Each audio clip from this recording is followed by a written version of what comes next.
I'm pleased to announce that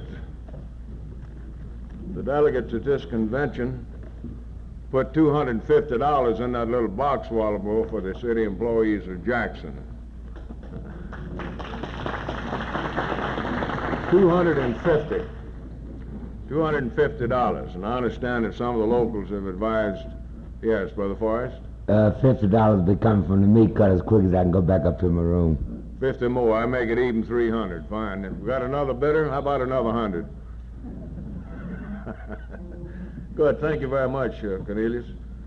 I want to add Bobby Caldwell to the COPE committee. Is Bobby present? Did you serve on that committee? Okay, you were on the COPE committee. Now, I'm sure we got some other people that need to be on some of these committees. We deliberately left, we didn't name as many as we could have because we thought we'd have some volunteers. So after the thing adjourns this afternoon, if you want to be on a committee, please let me know. Want to also announce another situation that we have. We passed out for your reading a letter that we just recently mailed out to members of organized labor and their friends in the Jackson area. I'm not going to burden you with all the details of that particular situation, but we're asking our friends in the Jackson area, and we're asking you here today, if you happen to drink beer, don't drink Budweiser, Busch, and the beers that are listed in this letter. The State Malt Beverage Association has decided that they don't want a union as far as their salesmen and drivers and warehousemen are concerned, and we're actually having to fight the whole state organization in that situation in Jackson. And it appears the only language you understand is that green stuff called money. So while you're in this fair town, if you would, you'd strike a real blow for the members of our Brewer Workers Union in Jackson if you drank the beers listed in the letter. Now this afternoon, we're privileged to have a young man with us who has actually made history in our state. Representative Robert Clark from Lexington, Mississippi, is the first black man to serve in the Mississippi legislature since the Reconstruction days. We have had some experiences with Bob. As a matter of fact, I think that probably some of our voter restoration efforts and that section of the state possibly had a little something to do with him being here today. I'm not sure, but he might want to tell you about it. But Bob Clark replaced a man from that county who consistently voted against and opposed legislation that we in the labor movement were concerned about. The gentleman that was in there was anti-labor. Bob Clark replaced him. Bob, I've been keeping a pretty close check on you, old friend, since you've been in there. We check voting records, you know, and that's how we judge people in the legislature. Not on the color of their skin or the way they comb their hair, but how they push that button when it comes time to vote. And I have yet to find Bob Clark to vote wrong. If I ever catch him voting wrong, I'm going to certainly tell him about it. He asked me what I want him to talk about here this afternoon. I said, well, just tell him like it is. That's all. Just say what you got on your mind. He has been a real staunch defender of the working people. He's been fair, sincere in his efforts of trying to keep additional taxes off the back of the working people in this state. He's been a real hard proponent of public education and things of this kind. And again, it does give me a great deal of pleasure to present to you this afternoon Representative Robert Clark of Lexington, Mississippi. Bob?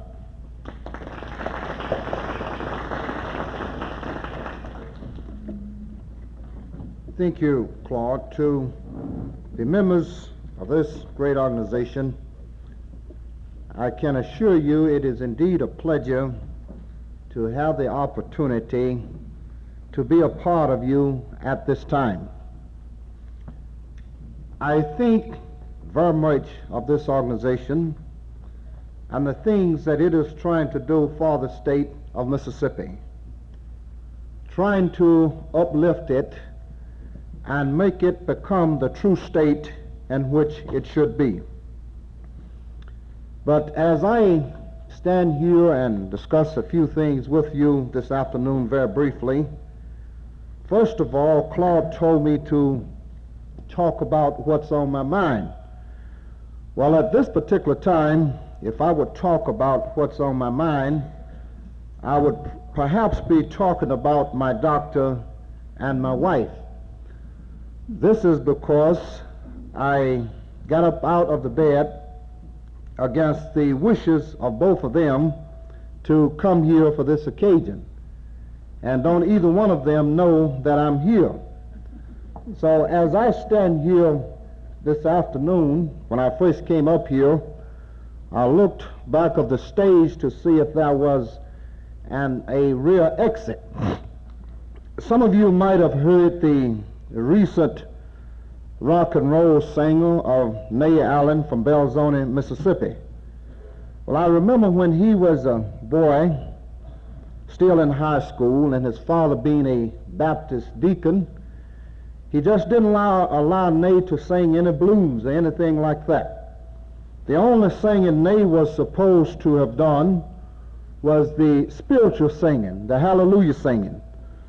So at this particular time, at a social gathering down at Louise, where I was a member of the faculty, Nay was singing, and we had an auditorium full, was out there dancing.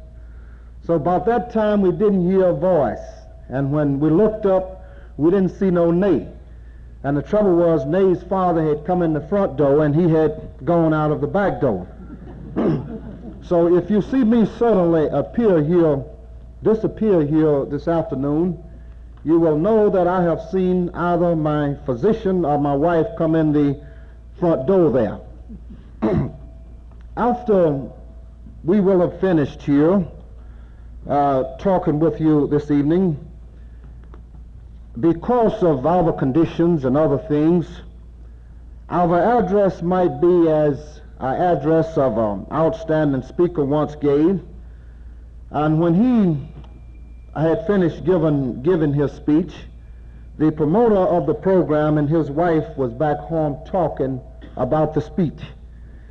And the promoter of the program said, "Honey, you know, the speaker's address would have been better if he had put a little more fire into his speech." She said, "Honey, you know what would have really made it better? If he had put more of his speech into the fire." So maybe that's what some of you will be saying when we leave here today. We would like to talk further about the voter restoration drives that you have supported throughout the state of Mississippi. And I would like to reinforce your thinking already for the benefits that have been reaped by the voter restoration drives that you have sponsored, not only in Holmes County, but in other counties and districts throughout the state of Mississippi.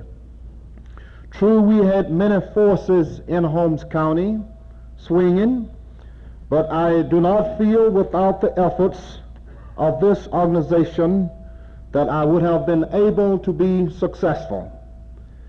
And I think my success in Holmes County not only contributed to me or to Holmes County, but it contributed to the state of Mississippi as a whole. As you know, in the Mississippi legislature, as in any other part of the government, you have what is known as a power structure, and various individuals in the legislature carry so much power, that is, carry so many votes. And the individual that we, that is you and I, was successful in defeating carried lots of power in the Mississippi legislature, particularly dealing with legislation that would affect labor and education. Many feel that if he had not been defeated, that the salary raise bill that we had for our public school teachers several years ago never would have been if he had been there. We are very appreciative of the support that this organization and the guidance that it has given me since I have been into the legislature. I knew that Claude and some of the others there was checking on voting records, but I didn't know they was checking on mine also. If we look at the state of Mississippi, we will see by almost any standard that Mississippi's economy is the poorest in the nation in all areas. That is industrialization, farming, and the weak development of services in education, health, recreation, and employment. Now, this is the fallacy as I see the state of Mississippi, some of the many fallacies.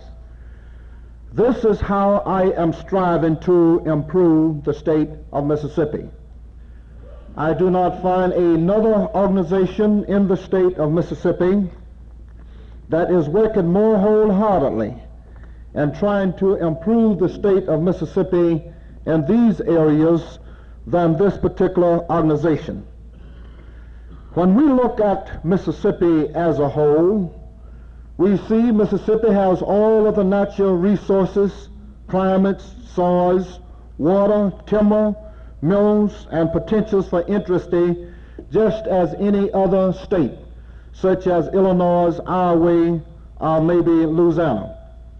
But the only thing, the difference, is here in Mississippi and in those states, for example, Illinois, where 5 times as many people live twice as well.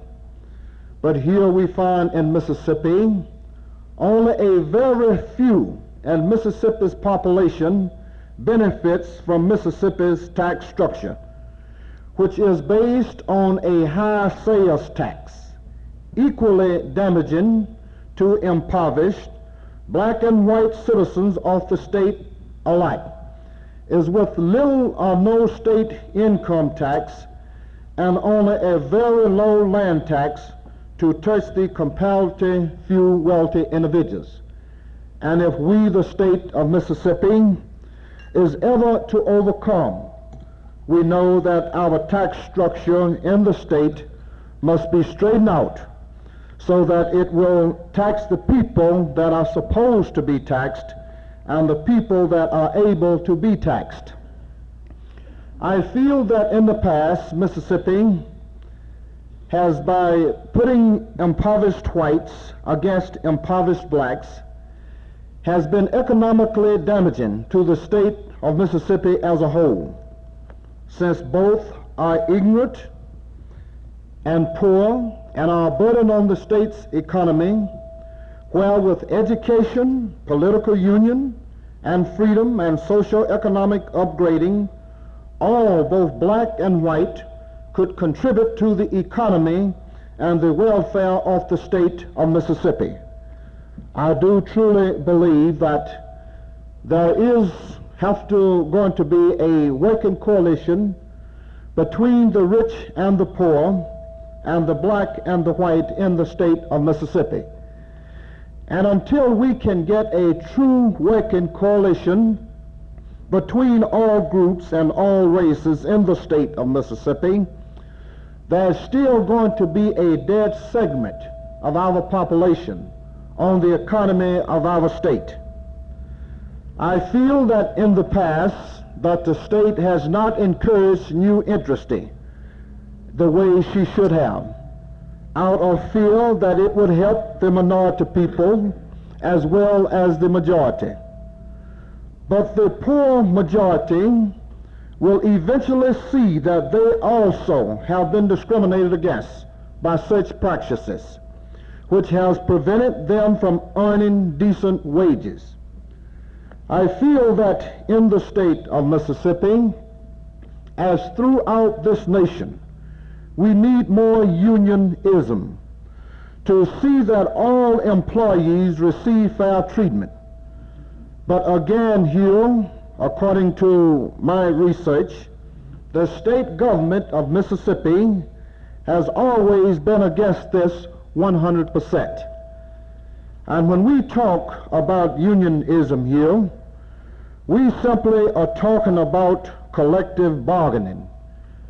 I feel that not only should the people working in factories be able to sell their products, which is their labor, but I feel that all people in Mississippi and in this nation should have something to say about the product in which they have to sell. Let's take the poor farmer, for instance. He raises his cattle, he raises his cotton, he raises his beans, he raises his hogs, but he does not have anything to say about the price in which he will get for them.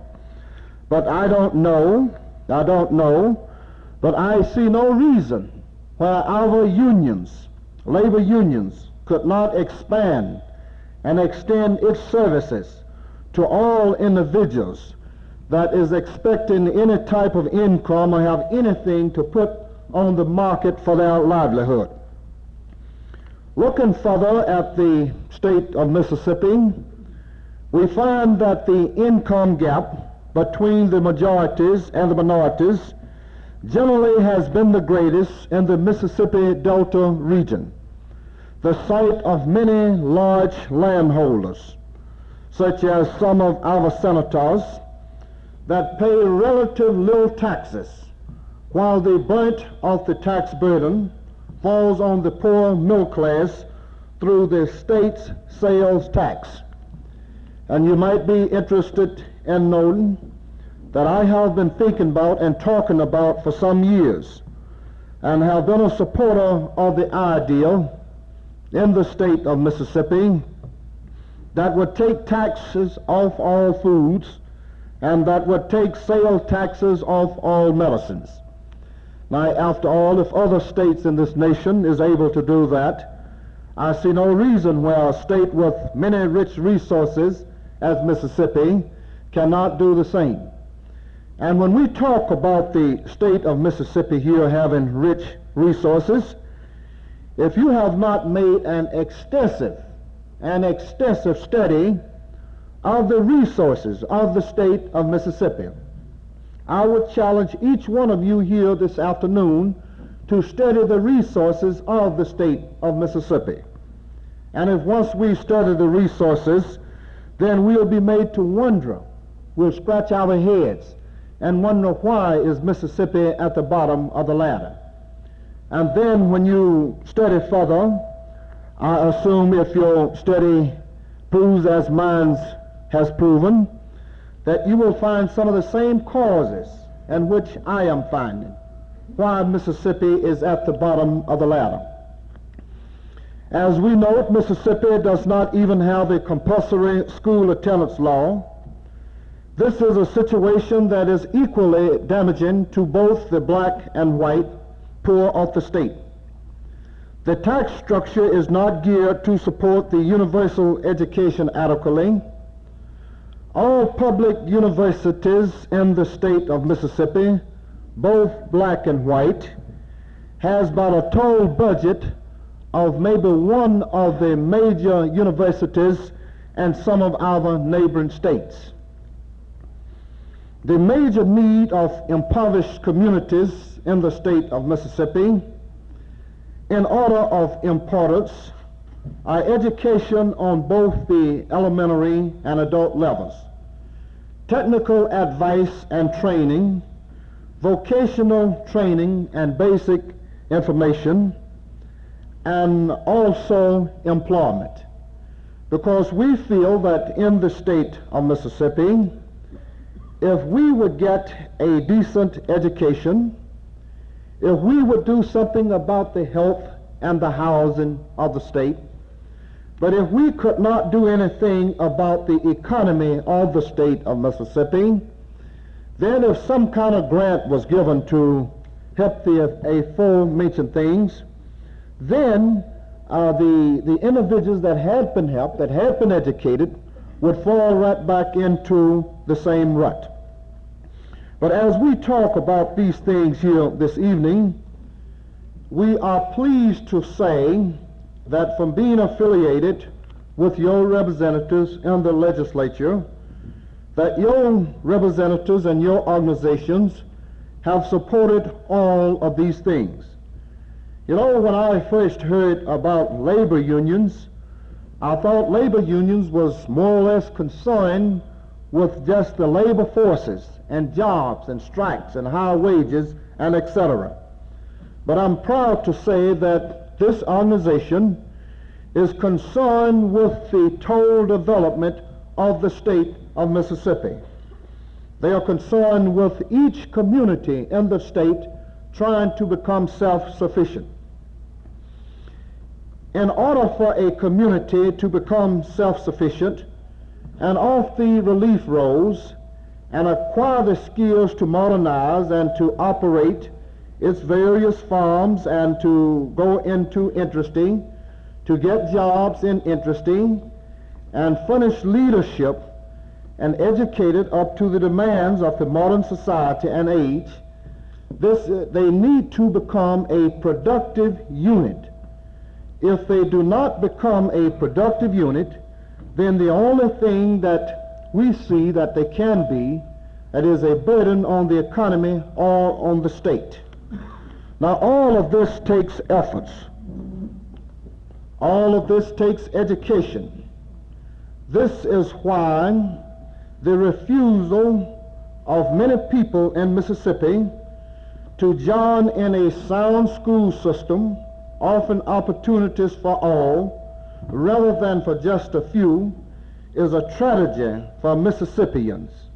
I believe that we here today in Mississippi can do much if calmly and reasonably we discuss the problem invasion in the abolition of segregation.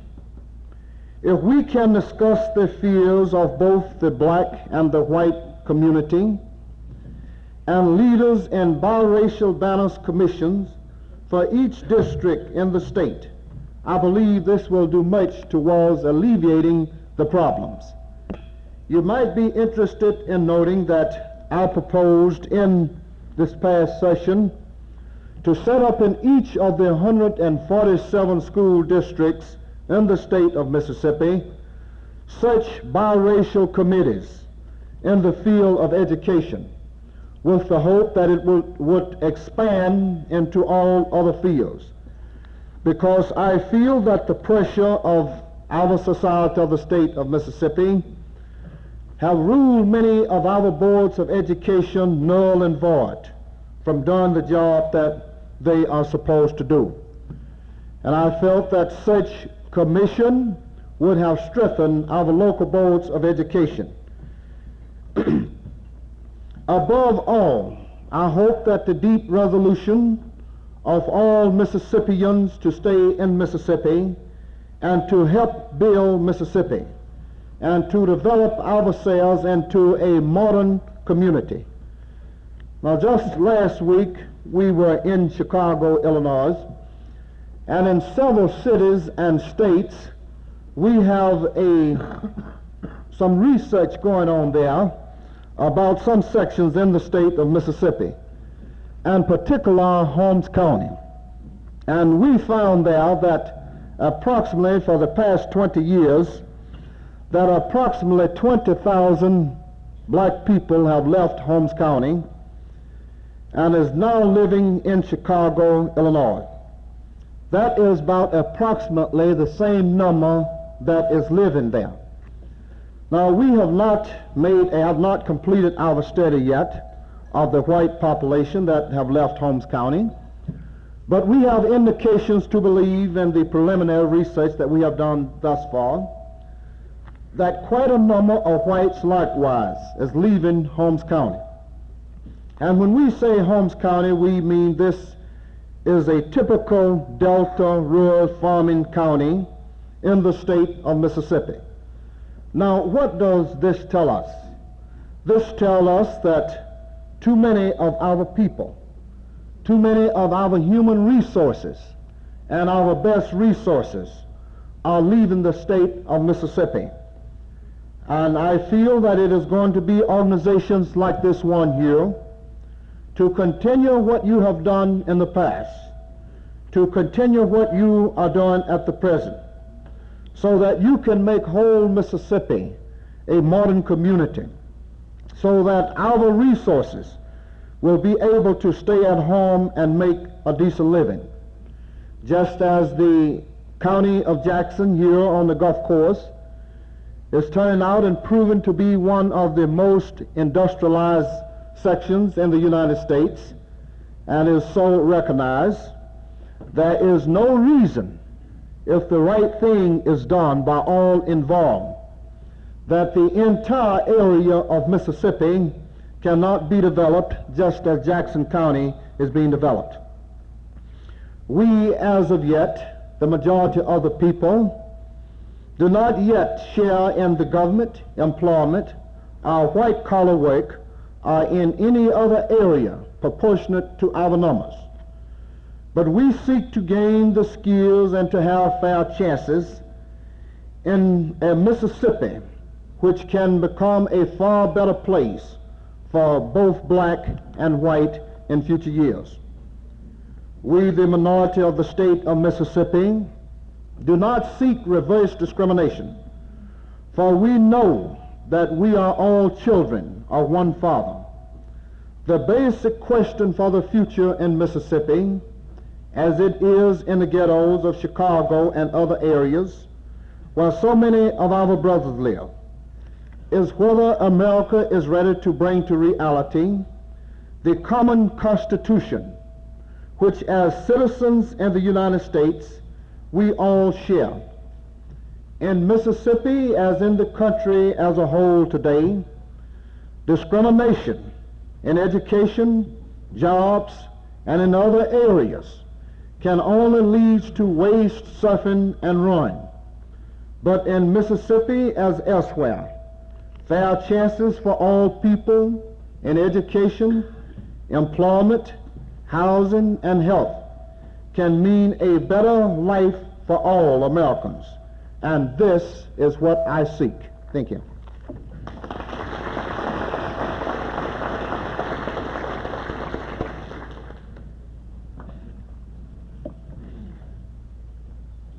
Thank you, Bob, for those wonderful remarks. We're very sorry to know that you had to leave a sick bed to come down and be with us, but we are very grateful for the fact that you thought enough of us to do just that, and we hope for your speedy recovery, and we hope that your wife don't find out you're gone. Maybe you can get back before she finds out about it. We would like to invite you to stay with us, Bob, for the rest of the convention if you can, if you feel like it. If you have to leave, then certainly we'll understand that also. Now, at this time, the chair is going to recognize Brother James Jackson, the chairman of the Credentials Committee, for a partial report. Thank you, Claude. This is a partial report. The Registration Committee has examined the credentials of all the people who's been registered up to this point and found them to be in order. So far, we've registered 69 guests, 208 delegates, representing 79 local unions, 11 central bodies, joint boards, or building trade councils, and 9 delegates who is registered as members of the executive board. The committee moves that the delegates be officially seated and that this partial report be accepted in that order. You've heard the report, the partial report of the committee, and in effect it is that all delegates that have been issued badges be seated. We have a discussion on the motion. Not all in favor of the motion signify it by saying aye. Aye. Opposed? Motion carried and so ordered. So we now can start doing some business. I've been asked to announce that the Constitution and Bylaws Committee would like to meet immediately in parlor C and D. That's just the other side of the elevator. I'll call that committee out for you again.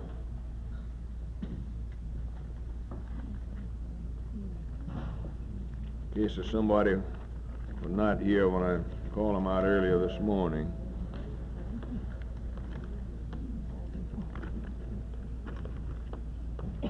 That's James Fitzhugh, Robert Thomas, John Erickson, Wayman Goodman, L.D. Clark, May Tynes, Glenn Canfield, B.C. Smith, James Lawrence, and Albert Price. This committee's got some resolutions that are going to have to be acted upon before 2 o'clock tomorrow. You want to meet Brother Taylor? You want to give your report now? You ready? The chair is now going to recognize the chairman of the Rules Committee, Vice President Marvin Taylor, for the Rules Committee report. Brother Taylor. Gene, do you have the rules, the Sergeant at Arms, do you have the rules back there? Would you go ahead and pass those out? We'll let him get them out before Brother Taylor gives his report. While we're waiting on that, I want to recognize a few more guests that have come in.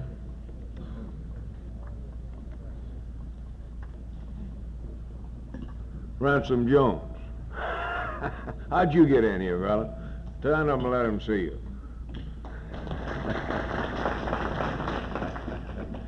That's the lawyer that tried to get me in jail over in Vicksburg a while back.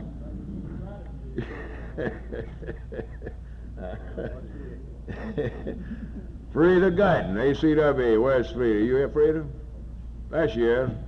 Frida Guyton. Ralph Miley with the Laborers International Union. Where's Ralph?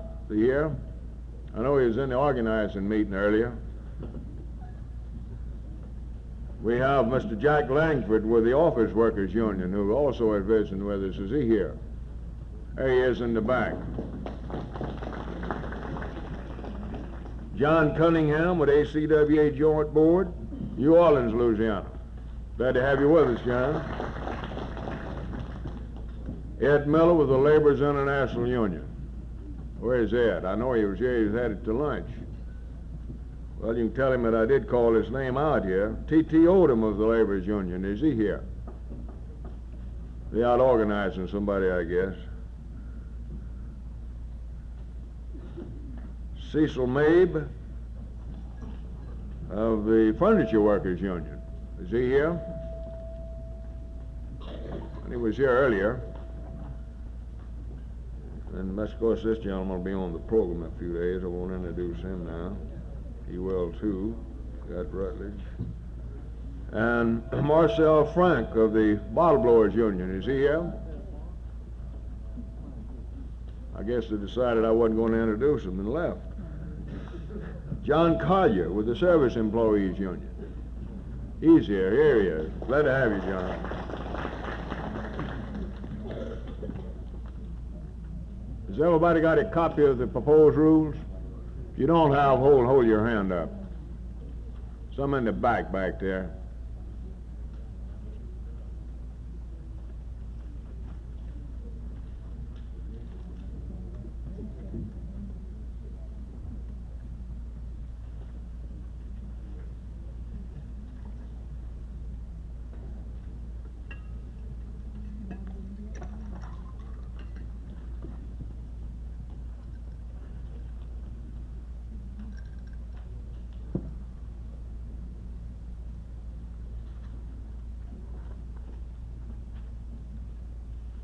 After Bob Clark got through talking, I started telling him we sign him up as an organizer. I think it'd make a good one. Now, you might be interested in knowing that he has given us a hand or two in some areas of the state, up in that section. So anytime any of you folks got a problem up in that area, especially where you have black people involved that you having a problem with, don't hesitate to let me know. I'll make sure that he gives you a hand. Are we ready? Vice President Taylor.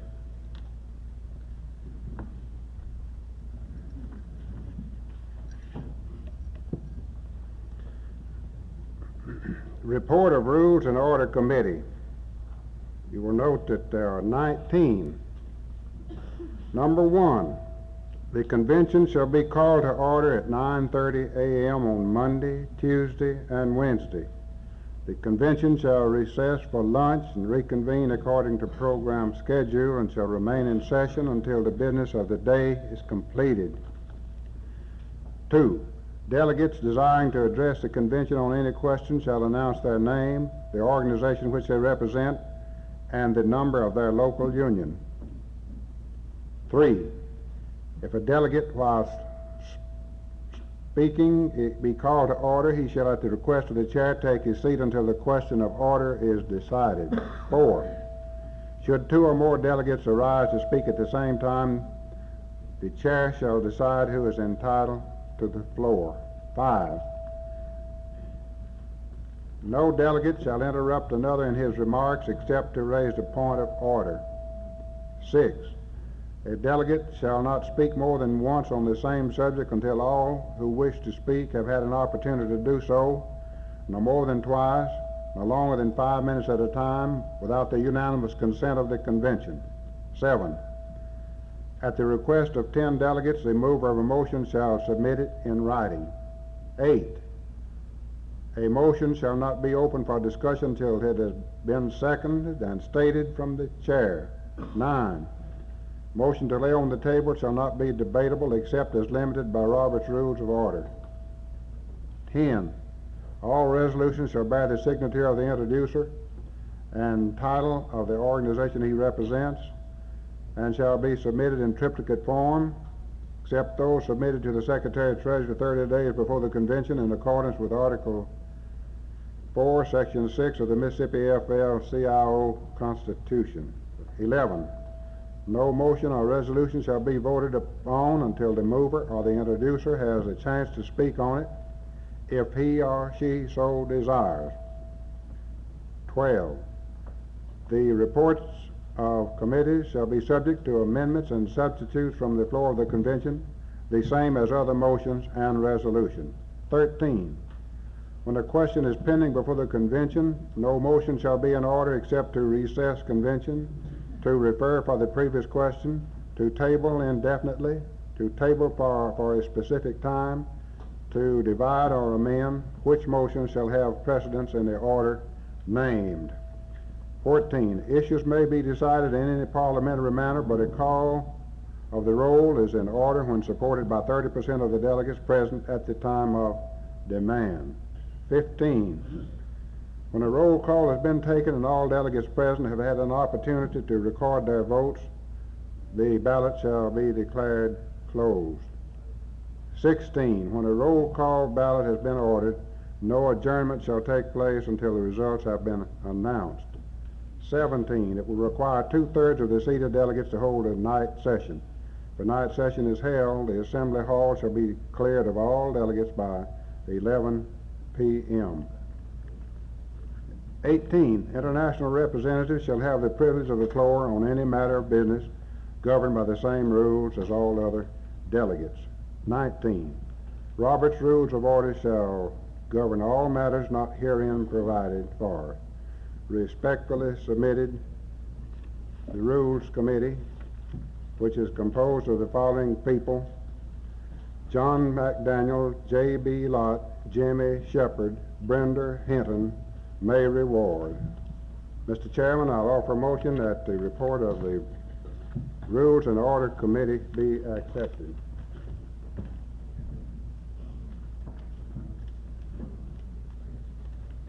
You've heard the committee's report and the motion to adopt the rules. Are we having a discussion on the motion? If not, all in favor of the motion signify by saying aye. Opposed? Motion carried and so ordered. So we are now in business. We can start operating.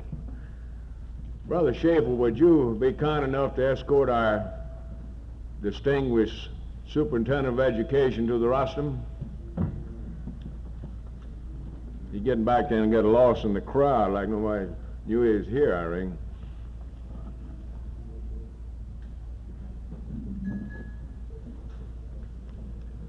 While Garvin's coming up, I want to make, I don't think we've made this announcement to you yet, but instead of of an address by State Commissioner of Agriculture Ross. We're going to have a film that has been developed by his department. I understand you're getting some backlash or something back there. How is the sound? Is it bad back there? Is that better? Probably too close together. Still bad? Huh? The ringing? Is that better? Still ring? Better? Okay. But anyhow, we'll have a film instead of the address by Jim Buck. That is, if the film gets here. Is it here yet, Tom? Hadn't got here yet? Well, we hope the film gets here. If it doesn't, then we'll of course, move on up and get Miss Gandy next. We're privileged this afternoon to have a gentleman with us who's probably got one of the toughest jobs of any person in public office in Mississippi. This organization, I feel, had a little something to do with him getting this position, because we gave him our undivided support in the last election. He's a dedicated man to the cause of education. He's worked many, many long hours to maintain, to improve, and preserve public education in our state. Like some of us in the labor movement, he's taken an awful lot of abuse from certain elements throughout Mississippi. And we're indeed grateful this afternoon that Garvin Johnson could come down and spend a few minutes with us. So it gives me a great deal of pleasure to present him to you at this time. Superintendent of Education, Garvin Johnson.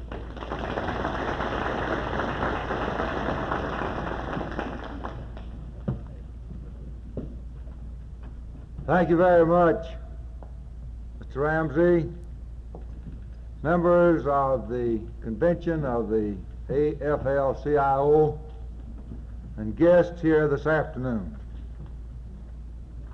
It's a real privilege for me to have an opportunity to be here and to talk with you, and I'm sure you will not be surprised when I tell you that I wish to talk to you about public education. You know, that's the name, the title of my job, State Superintendent of Public Education. And I've made this statement to many groups in this state recently, that if I did not believe wholeheartedly in public education, then I should get out of this job. But I asked for it, and I'm grateful to the people of our state who gave me an opportunity to serve in this position for this 4-year term. I have expressed to this organization in the past my gratitude and my appreciation for your support. This is the third time, I believe, Claude, that I've had the privilege of addressing this organization. I noticed with some interest that this was your 5th statewide convention, biennial convention. I believe I have had the privilege of speaking to this group 3 times, and I'm grateful to you for that.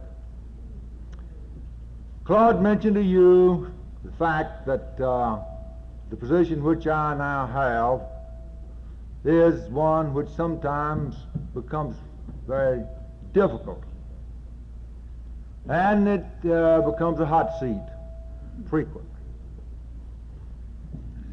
This is no different from some of the positions which other people hold in positions of responsibility.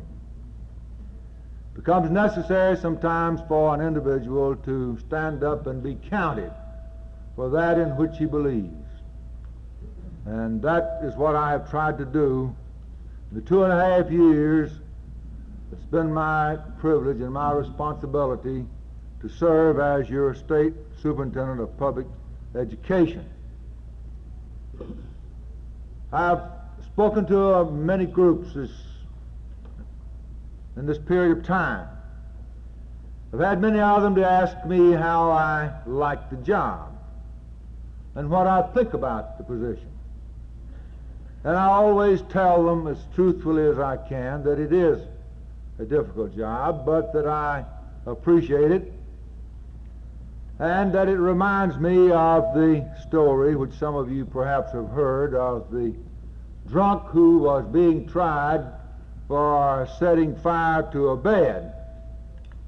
And after the evidence had been completed, the judge asked the prisoner if he had anything which he'd like to say to the court. And he replied, "Yes, I would, Your Honor. I'd just like to say to this court that I didn't actually set fire to this bed. It was on fire when I got into it." And that's about the situation I find myself in here. That I didn't start all the fires that are going in the state in public education.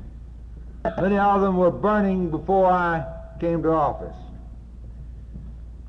I assure you that I will do my very best to carry out the responsibilities of this job for the best interest of all the people of our state. It is generally recognized and accepted that education is a basic tool of economic development. I hope that we have gotten to the point in our state where we believe that education is not a fringe nor a frail benefit which we are to confer upon a selected few as a special favor in our state. As members of the Mississippi AFL-CIO, you recognize, I'm sure, better than many Mississippians, that the explosion of technical and scientific knowledge and its application to industry and business has had an effect upon all of our lives. It has changed the way in which we make a living, and it has changed the way in which we live. It's changed the way in which we make a living, in that farm labor now represents about 14% of our workforce. Nationwide, farm labor represents about 5 or 6% of our workforce. Mechanization and the application of science to the farming industry has reduced the number of workers required in our state in the farming business. It is said that within a few years this will continue to go down. Farming is mechanized and a highly specialized business today, and requires people who can use the knowledge that comes from science and the technical fields in farming.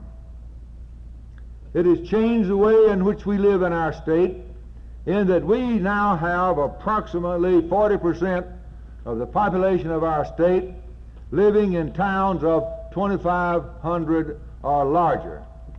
Now, to some of our friends from out of state, this may not sound like much of a change, but this has transpired within the last few years, and it means a changed way of living for many of us. We know that the changing economy of our state and our nation requires a different type of worker today from that which it did only a few years ago. And none would know this better than you who are here today. It is said that education is the handmaiden of an industrial society, and that in an industrial society, that education is functional, technical, and specialized. And we know that brain power produces wealth, and for the first time in the history of man, that brawn and muscle alone are not marketable. We also know that the kind of industry that we attract to our communities and to our state depends upon the manner in which we develop our people. It is also a fact that human talent is the only source of wealth, whether it is industrial, commercial, cultural, or educational. Representative Clark has spoken to you ably on this subject. He has mentioned some things that are of primary importance to our state, and with which I agree wholeheartedly. There are three basic assumptions which I wish to make here for a few minutes. First, the state is responsible for ensuring that all of its people are provided the highest possible quality of education. Second, the schools must serve the needs of all of its people, and education must be available to every individual regardless of race, color, creed, handicap, or economic condition.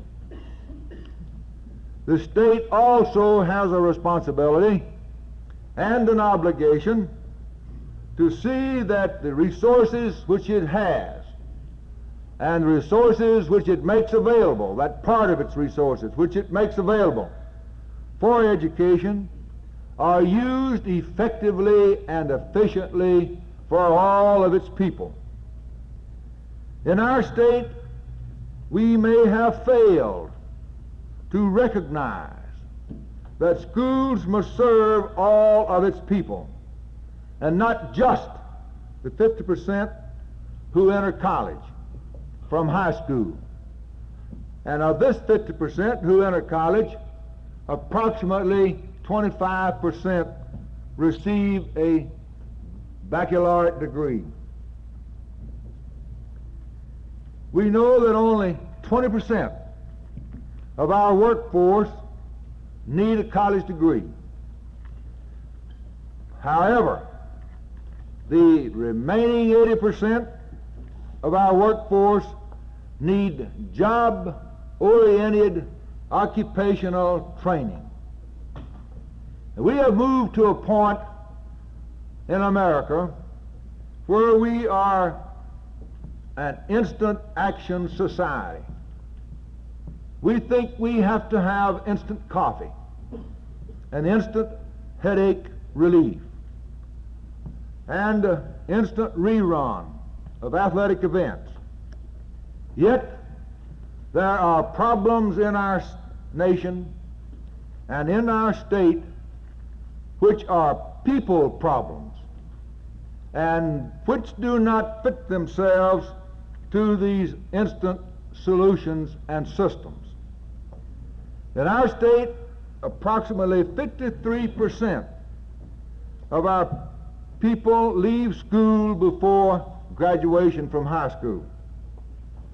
35% of those who enter the 9th grade never graduate from high school. Now, you people know as well or better than I do that it will become more and more difficult for these school dropouts to get a job. We must set about providing educational programs that will keep them in school in order that we may educate them to the point that they will be trainable, in order that they may become productive and contributing and participating citizens in our state. We complain about the number on welfare, yet when we fail to keep these people in school, we ensure another clout on the welfare rolls. If we look at it selfishly and from an economic point of view, it is cheaper to educate our people than it is to keep them on the welfare rolls. For instance, last year, 1969 and 70, the state of Mississippi spent about $468 per student in its public schools. This $468 is the lowest per pupil expenditure in the nation. The range is from about $1,140 per pupil in the state of New York to $468 in our state. The average per pupil expenditure nationwide last year was $680. Now, in connection with this, let me point out to you that we also have the lowest per capita income of any state of the nation. Last year, 1968, it was approximately $2,081. And we also have the lowest family income in the nation. Economists tell us that there is a close correlation between the amount of money spent by any state or any community or any region on public education and the productivity and the income of the people of that community, state, or region. If this is true, then we need to look at what is happening in our own state.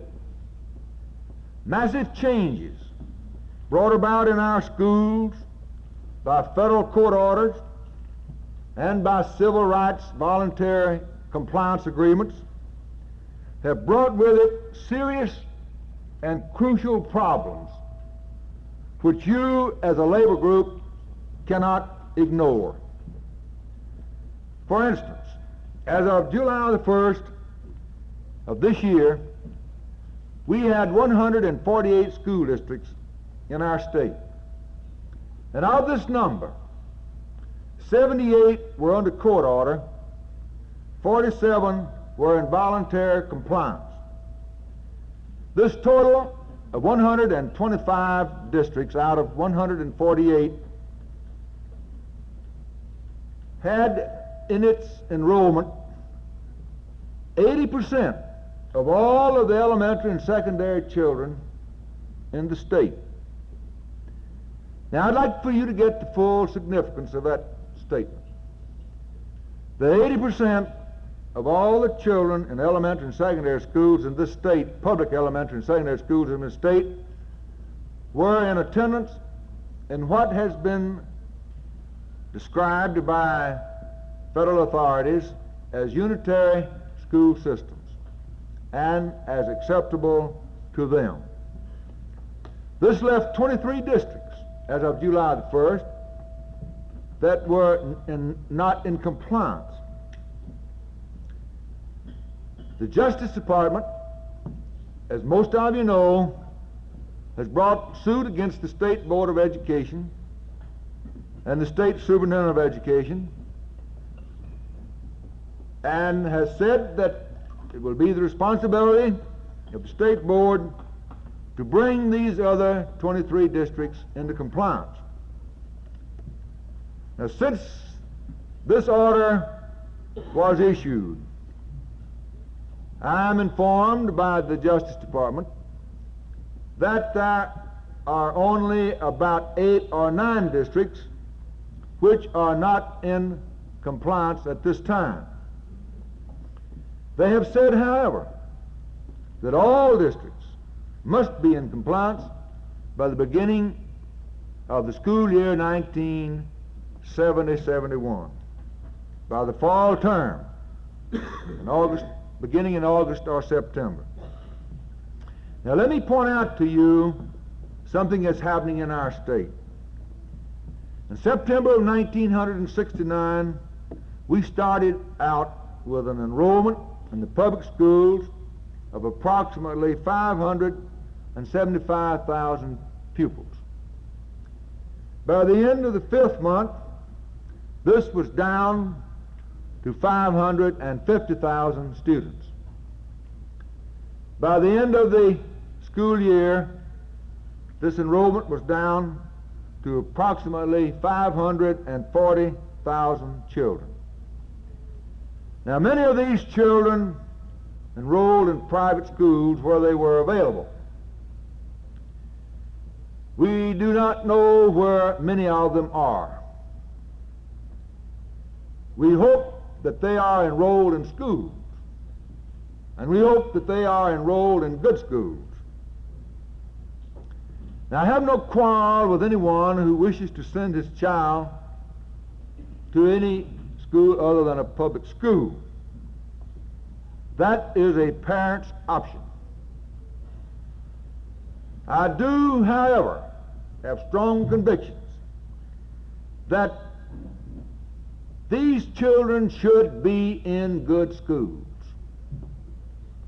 And good schools are expensive, ladies and gentlemen. But the most expensive education which we can give to our children comes from a poor school. I have said this all over our state. There are no bargain basements in education.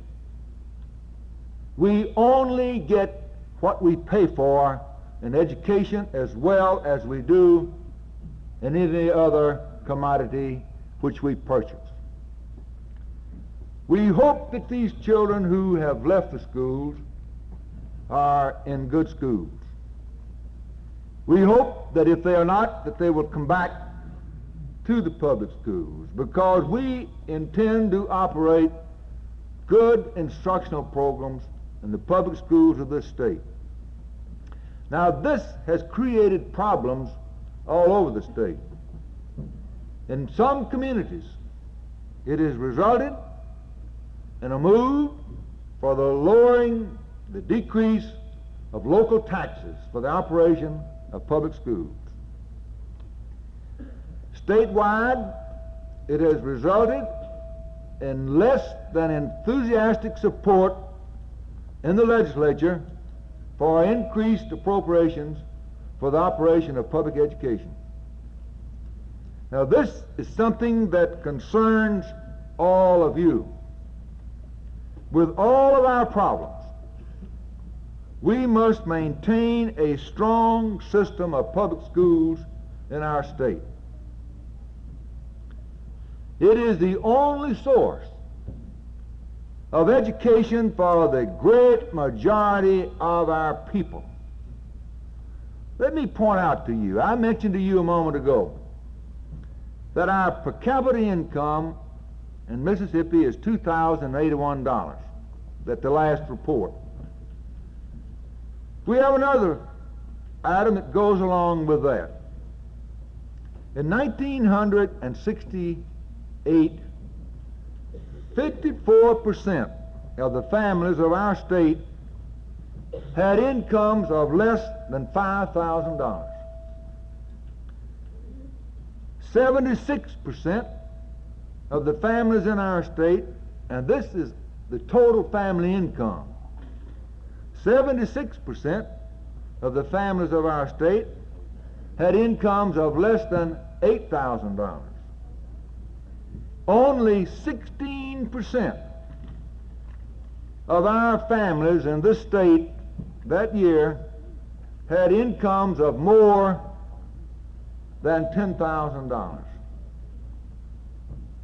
Now, this has tremendous economic implications for all of us. We must keep our children in school, and we must solve our problems in this state. It will take courage, restraint, and wisdom. It is no time for demagoguery or emotional hysteria. And I sincerely hope that our people will recognize this. We must not close our eyes to injustices wherever they exist in our state, or to inequities in our state. To admit that we must make changes in our state to meet the needs of the present day does not imply by any means that all that we have been doing is wrong. We must resolve to retain that which is good and which has served us well, and change that which needs to be changed to meet the requirements of the times in which we live. Ladies and gentlemen, we must prepare our people to compete on even terms with people from other sections of this country and from other states. We cannot isolate ourselves from the mainstream of the national economy. We must embrace the ideal of quality performance based upon universal standards of excellence. Our schools must be as good as those anywhere in the nation. We owe it to our children.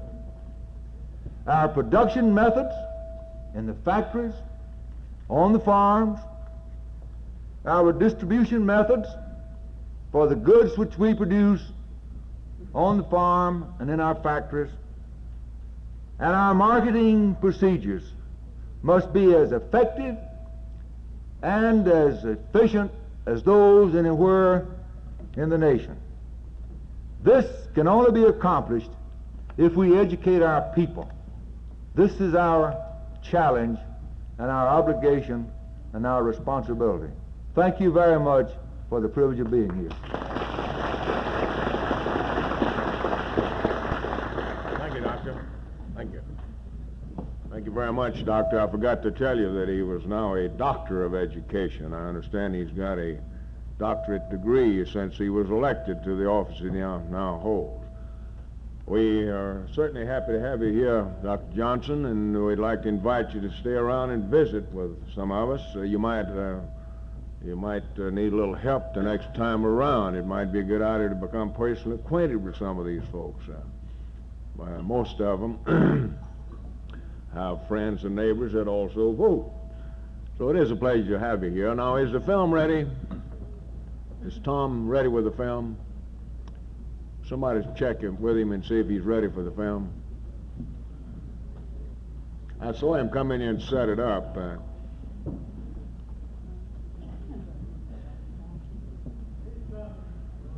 You coming? Well, we'll get back there somewhere and get a seat. We're gonna... What'd you say? Where's Betty Sue Riley? Betty, while we're waiting on Tom getting here, where's Betty? Where's Betty Sue? Oh, here's Mr. Ross. Now, come on up, Mr. Ross. Didn't know you was here. I thought you'd sent the film down by one of your assistants.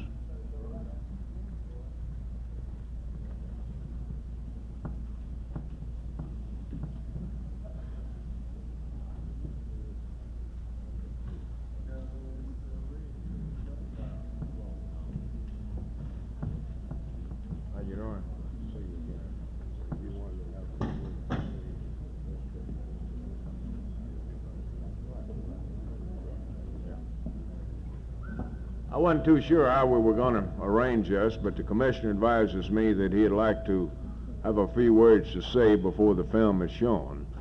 We are privileged this afternoon to have with us a real progressive-minded office holder who, in my opinion, is doing an excellent job with the Department of Agriculture. And Mr. Ross, most of our people here today come off the farm. I've plowed a mule many a day myself, and some of us are still digging around and planting a little patch here and there. We are happy that you were able to be down here with us this afternoon, so it's all yours at this time. Commissioner Ross.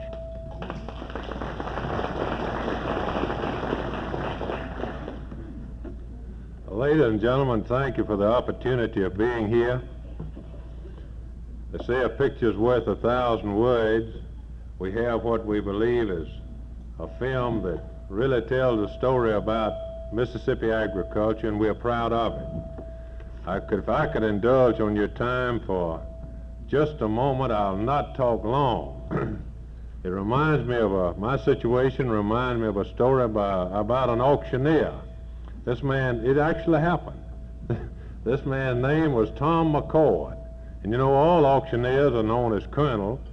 In fact, his brother was governor of Tennessee one time. Well, Colonel McCord, his wife, and a friend and his wife were traveling through Georgia, and late one night they got to Atlanta and could find no room. Well, the downtowner had just opened, and Colonel McCord told his buddy, said, "I can get us in the downtowner." Said, "Y'all come in and watch me operate."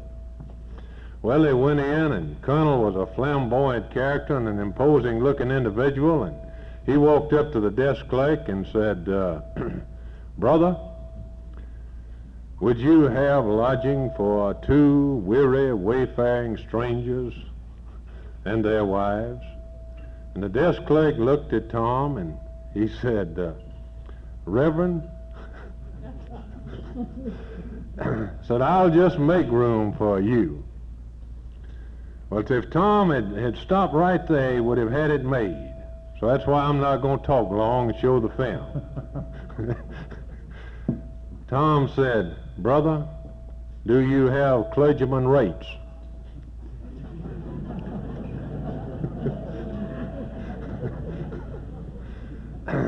The desk clerk looked at him and said, "Clergyman rates?" Said, "I've never heard of clergyman rates." Tom turned to his buddy and said, "Well, ain't it a hell of a damn note that he ain't never heard of clergyman rates?"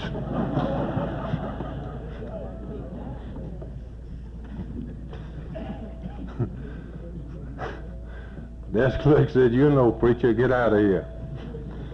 Farming was once a way of life, a family operation with a family tied largely to the land. Incidentally, some of the best vegetable producers in Mississippi work on the Gulf Coast for 8 hours, go back to their farms late in the afternoon, and work a vegetable crop and are doing a fine job. The greatest economic revolution in history as yet recorded is taking place today in American farm production. The United States farmer's efficiency and productivity is the envy of the world. For in this country, 17% of your income is all that is necessary for food, compared to 30% in England and 50% in Russia.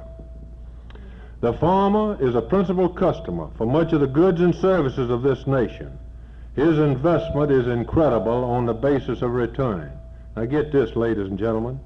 In 1967, the investment per worker in agriculture was $41,307 as compared to $21,942 for industry. Our Mississippi farmer is fast becoming a professional. He is mastering and using techniques and sophistication as any to be found in any profession. And yet, in spite of this and much more, many native-born, well-educated, highly intelligent Mississippians simply had little understanding of what agriculture means to this state, how it fits within the framework of our state's total economy, or of how this state as a whole is dependent upon agriculture. About 70% of all of our industry in this state processes an item from the land. I spend many hours in thought on ways to bring to public attention right here in Mississippi the true importance of agriculture 1970 style. So we selected a film shot in Mississippians by Mississippians off Mississippians in action, a factual film, a film that could be shown and appreciated in Mississippi just as well as Minnesota, for the simple reason that it was telling it like it is. Ladies and gentlemen, we're going to show this film in Detroit and Delo. We're going to show it in Kansas City and Calhoun City.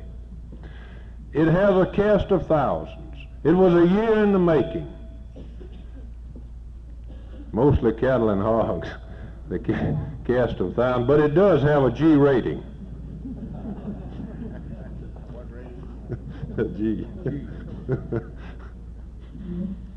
I believe every Mississippian can be especially proud of this film, for it speaks to the world of what we are doing today. We showed it to the Drew Rotary Club. They called us in a few days and told us to send it to a group of investment bankers. They were trying to get down the Mississippi to invest in about 15,000 acres of Delta land. We showed it to the agriculture school in Mississippi State, and the students from India came forward and bought a copy of it.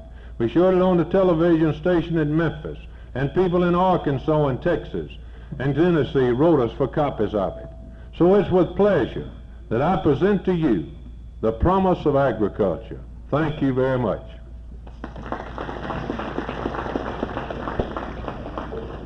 Well, we're going to, Commissioner, before you leave, we just want to say we appreciate you coming down. We want you to spend some time with us, visit with the delegates, shake some hands. You might want their support again sometime. Thank you very much.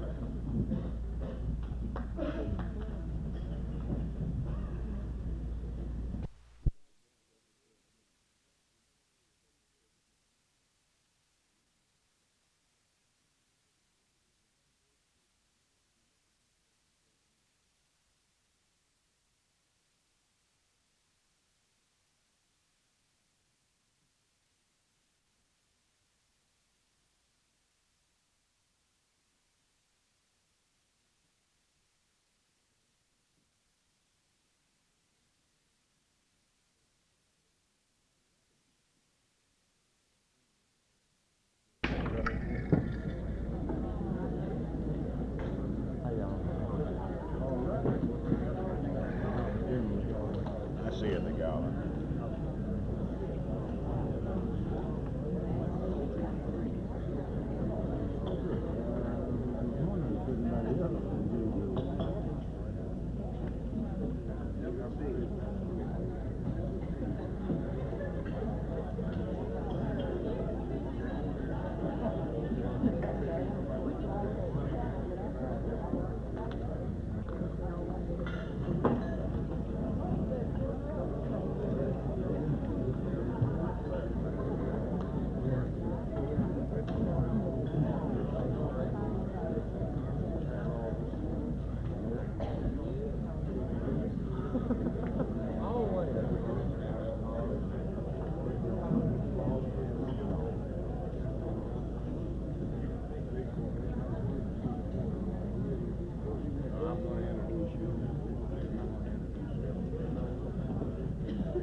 Will the Sergeant at Arms please get the delegates into the hall?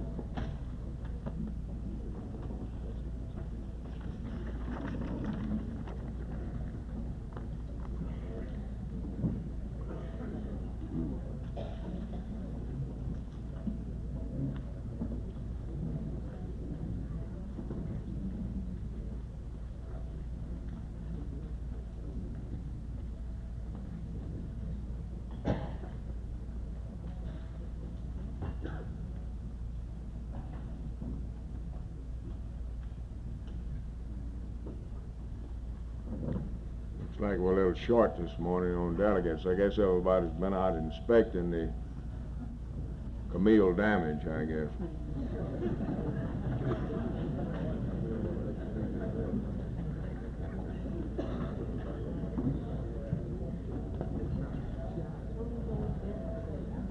I hope they started at one bridge and wound up at the other one.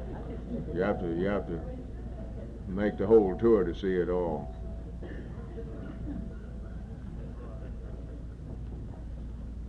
You know, yesterday we made the announcement about the meeting for the lady delegates this morning, and I specifically remember telling Cornelius Forrest that this was for women only, and the first guy I saw in that meeting was him. And he didn't even have a skirt on either. Yeah.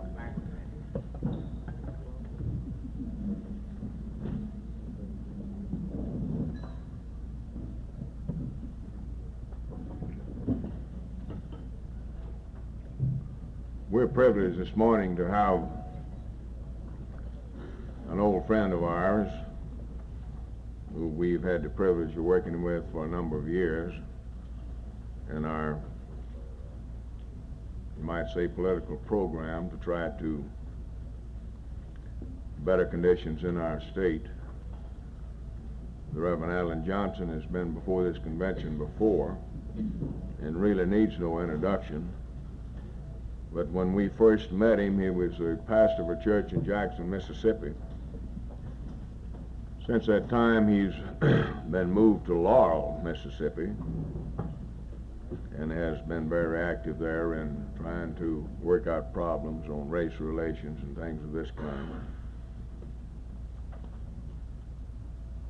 And Alan, it's a real pleasure to have you with us here this morning. We want to give you an opportunity to have a few words to say in addition to the invocation, which I understand that one of your fellow pastors might give here this morning. So, with those few words of introduction, I present to you the Reverend Allen Johnson, pastor of St. Paul's Methodist Church in Laurel, Mississippi.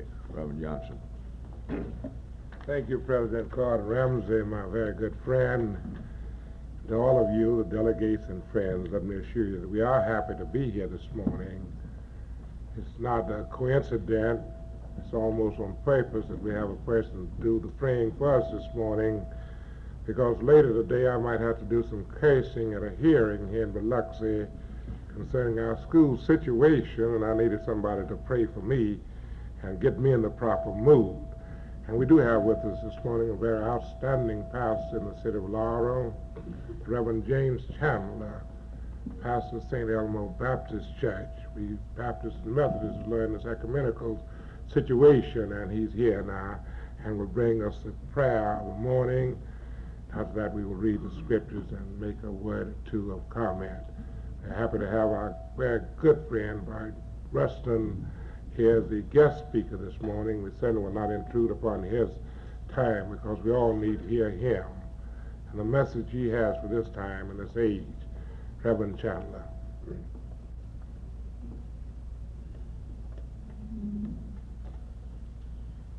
Shall we pray? Eternal God, our Father, the Father of our Lord and the Savior Jesus Christ, the Creator, the Maker and the Sustainer of all mankind, it is to Thee that we direct our petition at this time, lifting our hearts in thanksgiving and praises to Thy great name. And as we approach the sacred hall of prayer, we bring with us all of the delegates and the friends and the guest speakers of this great meeting in an intercessory manner, asking our Father that Thou wouldest bless the leadership of this convention, and that Thou wouldest bless each messenger and delegate who are here from their various sections and from the labors in which they are engaged in, and that Thou wouldest look favorably upon our works and our toils and our struggles as we press on to a mark of a high calling of God in Jesus Christ together. Bless this occasion, for we realize, our Father, that without Thee we can do nothing successfully. For it is in thee we live, move, and have our beings. And that thou wouldest unite us together in one great bond of fellowship, a bond of friendship and peace. Let thy Spirit prevail in this meeting, to the extent that when this services of this convention will have closed, and all of the delegates and messengers will depart from these halls and take their leave towards their respective homes where they reside and live, that thy Spirit will continue to go with them and give them the guidance and the leadership that is needed in times like these. This is our prayer, prayed in the name of Jesus Christ our Lord. Amen. Thank you, Reverend Chandler. We have selected for our reading this morning a portion of scripture from James, the 5th chapter, beginning with the 5th verse. Come now, you rich, weep and howl for the miseries that are coming upon you. Your riches have rotted, and your garments are moth-eaten. Your gold and silver have rusted, and their rust will be evidenced against you, and will eat your flesh like fire. You've laid up treasures for the last days. Behold, the wages of the laborers who mowed your fields, which you kept back by fraud, cry out. And the cries of the harvesters have reached the ears of the Lord of the host. You've lived on the earth in luxury and in pleasure. You've fattened your hearts in a day of slaughter. You've condemned. You've killed the righteous man. He does not resist you. We read the first 6 verses of this, the 5th chapter of James. May the Lord add a blessing to the reading of his word. I believe I need not say anything about the scriptures. They speak for themselves. They address themselves to this day and this time. Some of the turmoil and some of the strife that goes on between management and labor, and those who've gotten rich at the expense of the sweat of others, those who've held back from men earnest wages, have lived in luxury. You read this again yourself sometime in the silence of your room, examine it, and you'll find that it has a message for our labor movement, and give us courage and motivation and inspiration to carry on, that we might try and earn the type of wages that workers ought to have. I want to say a word this morning to commend Claude Ramsey and Tom Knight, because it's expedient that I do so. Yesterday I could not be here because a miracle was taking place. Claude mentioned that 3 years ago I came to Laurel from Jackson. Prior to coming to Laurel, we had worked together. Tom Knight and I had traveled the state, organizing workshops and talking about coalition when it was unpopular to talk about black and white really working together.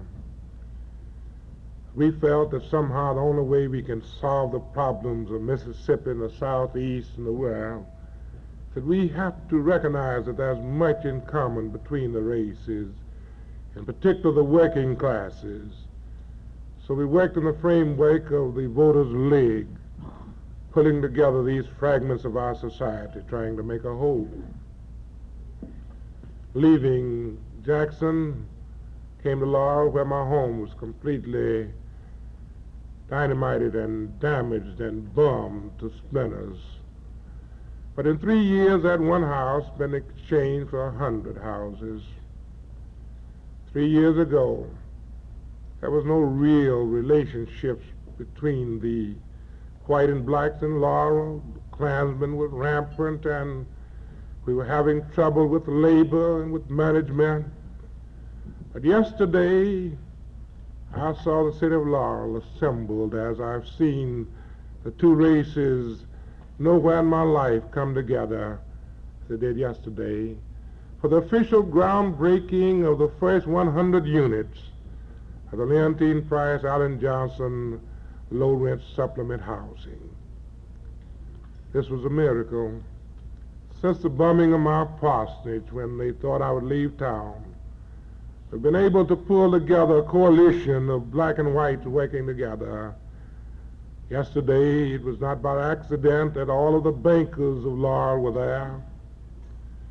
The mayor and the commissioners were there. County officials, the judges, and the sheriff were there. The ACP was there. Hundreds of our people were together. It was an emotional meeting. Tears filled the eyes of many as we looked at the long road we have traveled together.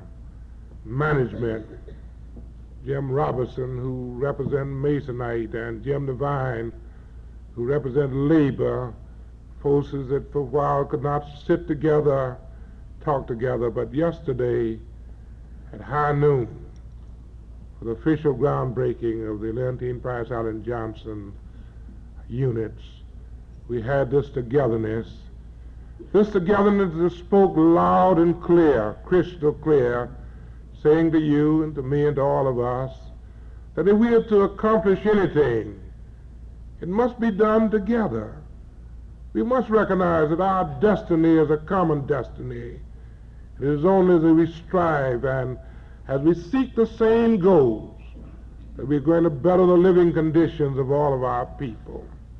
I need not say more about this, but I wanted to mention it this morning because through the years I've been inspired by the thorough realness and the sincerity of Claude Rems and Tom Knight and many others like them. It's because of their friendship I've come to this place in life with this philosophy that I know it is only as we strive together and recognize one another as brothers and God is the Father of all that we're going to change the whole structure for good here in Mississippi. May God bless you in your meeting. Certainly continue to try to keep the money coming in, because, honey, it's money we need.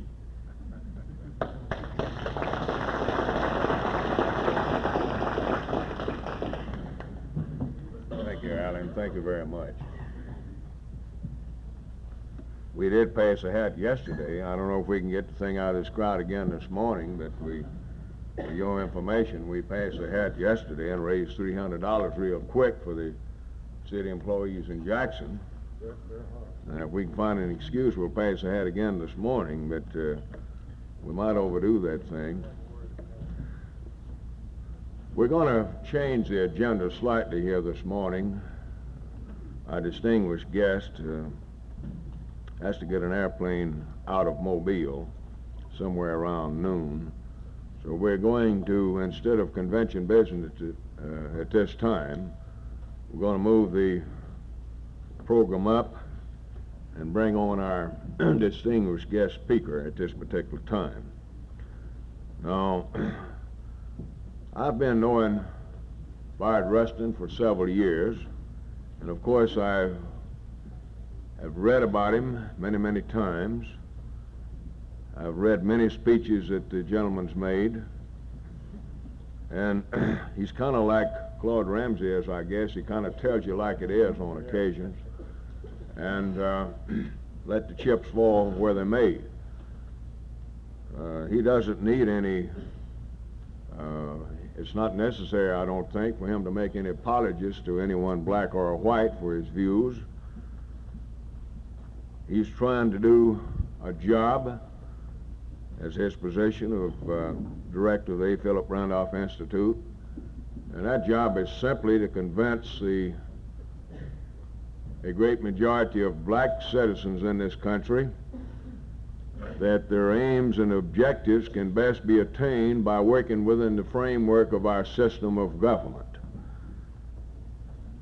We have some people in our country, we have some here in the state of Mississippi, that have decided the system itself has to be junked, destroyed, but they really don't have anything to take its place once that this happens. Bud Rustin and the people like him, even though they've been discriminated against to no end because of the color of their skin, are constantly preaching the doctrine of the programs of the trade union movement. He came in late last night. We were able to get him to meet with some of our black delegates, discuss the role that must be played in Mississippi by the black trade unionists. That these people themselves have to provide the leadership in the black community if we're to really get the job done in Mississippi. So with these few remarks, it gives me a great deal of pleasure to present to you at this time the Honorable Bayard Rustin, Director of the A. Philip Randolph Institute in New York City. Bayard.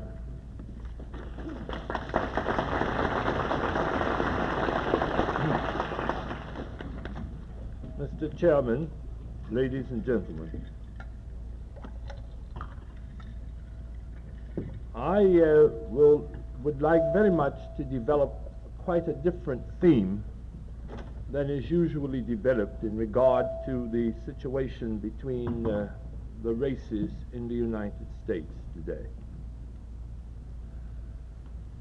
Because I believe that in the past we have been confounded by racism, and we are being confounded by it today. The color of one's skin never has been the important question in the United States, although we have been encouraged to make it so. The fact is that from the beginning, the economic question has always been the fundamental question. Racism itself in the United States developed here and only in the United States and those European nations which enslaved people. But the economics came before the racism. That is to say, when Europeans discovered that by enslaving people they could advance capitalism, they enslaved the people first, and then they discovered that they'd done a very bad thing. And the ministers, the Christian ministers of England, said, we have one of two things to do: either to stop enslaving people or to declare that the slaves are less than men, because the Bible does not permit us to enslave men. And so they determined that black people were less than men, were subhuman. And the only reason they made blacks subhuman was in order to justify an economic way of life based on slavery. Now, most white people in Mississippi are not aware that the abolitionist movement did not begin in the North. When about 1700, slavery was a threat to poor white workers, the abolitionist movement for the freedom of slaves began in the South, because white workers, commonly known as rednecks, were being exploited by slavery. They started the movement to free the slaves. But in the middle of the 18th century, when the cotton gin came, making slavery again profitable to the South, then the abolitionist movement in the South was destroyed because it was now profitable to have slaves. In other words, my thesis is that when it is economically advantageous to have racism, we have it. When it is not advantageous to have it, we do not have it. But I want to say quite clearly, with no particular disagreement to our fellow ministers on the platform, we are not going to get rid of racism because we like each other. We are not going to get rid of racism because we psychoanalyze each other. We are not going to get rid of racism because we denounce the Mississippians as racist and the New Yorkers as non-racist. We are only going to get rid of racism when we can afford to get rid of it. And that is when it is no longer economically advantageous to people to have it. Now, perhaps the greatest idiot in the United States is George Wallace. But George Wallace is a very intelligent idiot, because he knows that as long as the people of Alabama think that race is the problem and not economics, he becomes their master, because the poorer they are, and the more he would keep them poor, the more the stupid ones vote for him, because they think the problem is race. And their theory is, if we can keep ourselves on the bottom of the pile, we will be happy as long as we can say we are not niggers. Now, I think people are very stupid when they want to remain poor, and the only thing that they have left for themselves is that they are not niggers. I should prefer to be a rich nigger than a poor redneck.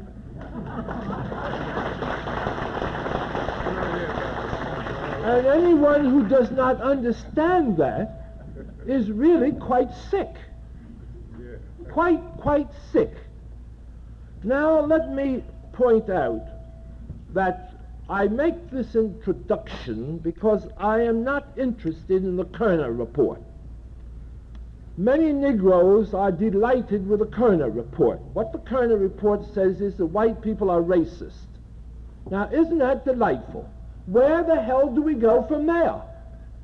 Do we send them all to the psychiatrist? If they're all racist, that's the only answer. I'm not interested, frankly, whether white people like me, whether they want to marry me, whether they think that I ought to eat in the same restaurant with them. I've settled that problem long ago. I'm an extremely egotistical, well-educated person who thinks quite highly of himself, regardless of what anyone else thinks of me. What I want white people to do is to create the economic atmosphere which makes it possible for poor whites, poor blacks, and all others to become what they ought to become, which is mature individuals. That's basically money. Now, my friends, don't misunderstand me. You can do nothing great with money, but you can do nothing at all without it. That's the problem. Now let's look at the present administration. Mr. Nixon has given us, he is a genius. No other president has ever given us inflation and recession at the same time. That requires extraordinary insight. He has given us the highest tax rates based on soak the poor. He has given us the highest interest rates so that no one who has not started to buy a home can buy one now. And if you start to buy one now, you're quite foolish, because you're going to be paying, before it's all over, twice as much as you ought to have paid. He has given us inflation But then he says the way to cure inflation is through unemployment. That is to say, you cure inflation by having children without shoes, without milk, and all the other things they cannot have if their fathers are not employed. Now he proceeds to set back the clock. He's against school integration. He's against the war on poverty. He tried to kill the voter rights bill. He's not built any housing at all. No, I beg your pardon. Mr. Nixon's housing project is again the most imaginative of any president. He has built a White House in Florida and a White House in California. That is the end of his house building program.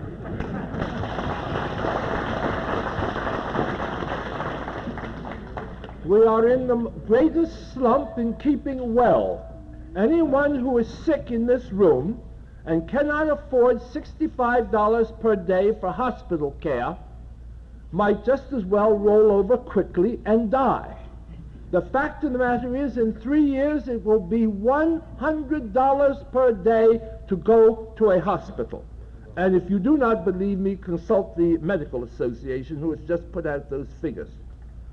Then finally, Mr. Nixon thinks that he is going really to help the United States by trying to put a racist on the Supreme Court.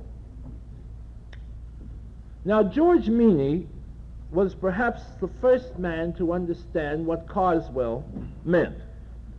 When George Meany was asked, what is Carswell's labor record? George Meany said a very wise thing. He said, well, you know, Carswell has been so insignificant that we can't find any labor record. But we know he's anti-labor. And the press said, but Mr. Meany, if you can't find his record, how do you know he's anti-labor? And Mr. Meany says, because he's anti-black, and anybody anti-black is anti-labor. Now, my friends, here we are where Mr. Nixon is setting up for working people a very serious matter. And let's get clearly what he's after. What is Mr. Nixon's aim? Mr. Nixon's aim is to create a new coalition in the United States made up of the riff-raff of the North and the riff-raff of the South. The conservative, racist, sick Southerners and the moneyed, sick, exploiting Northerners. That's what he wants. That is a coalition which he thinks can take the place of the Franklin Delano Roosevelt coalition. The Franklin Delano Roosevelt coalition has been responsible for everything important in this nation since 1934, and it was made up of working class whites and minorities and liberals. You name it, whether it's Social Security, minimum wage, medical care, whatever it was a Franklin Delano Roosevelt group. Now, Mr. Nixon wants to get Southern conservatives and Northern conservatives together. What is his strategy? His strategy is very simple. To take away from the middle for himself the 15 million potential votes that George Wallace has. And the only way he can do that is by out-Wallacing Wallace.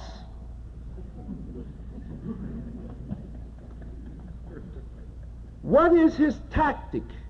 His tactic is to divide, to separate the rich from the poor, the black from the white, the young from the old, the hawks from the doves, to polarize this nation, to get everybody hating him,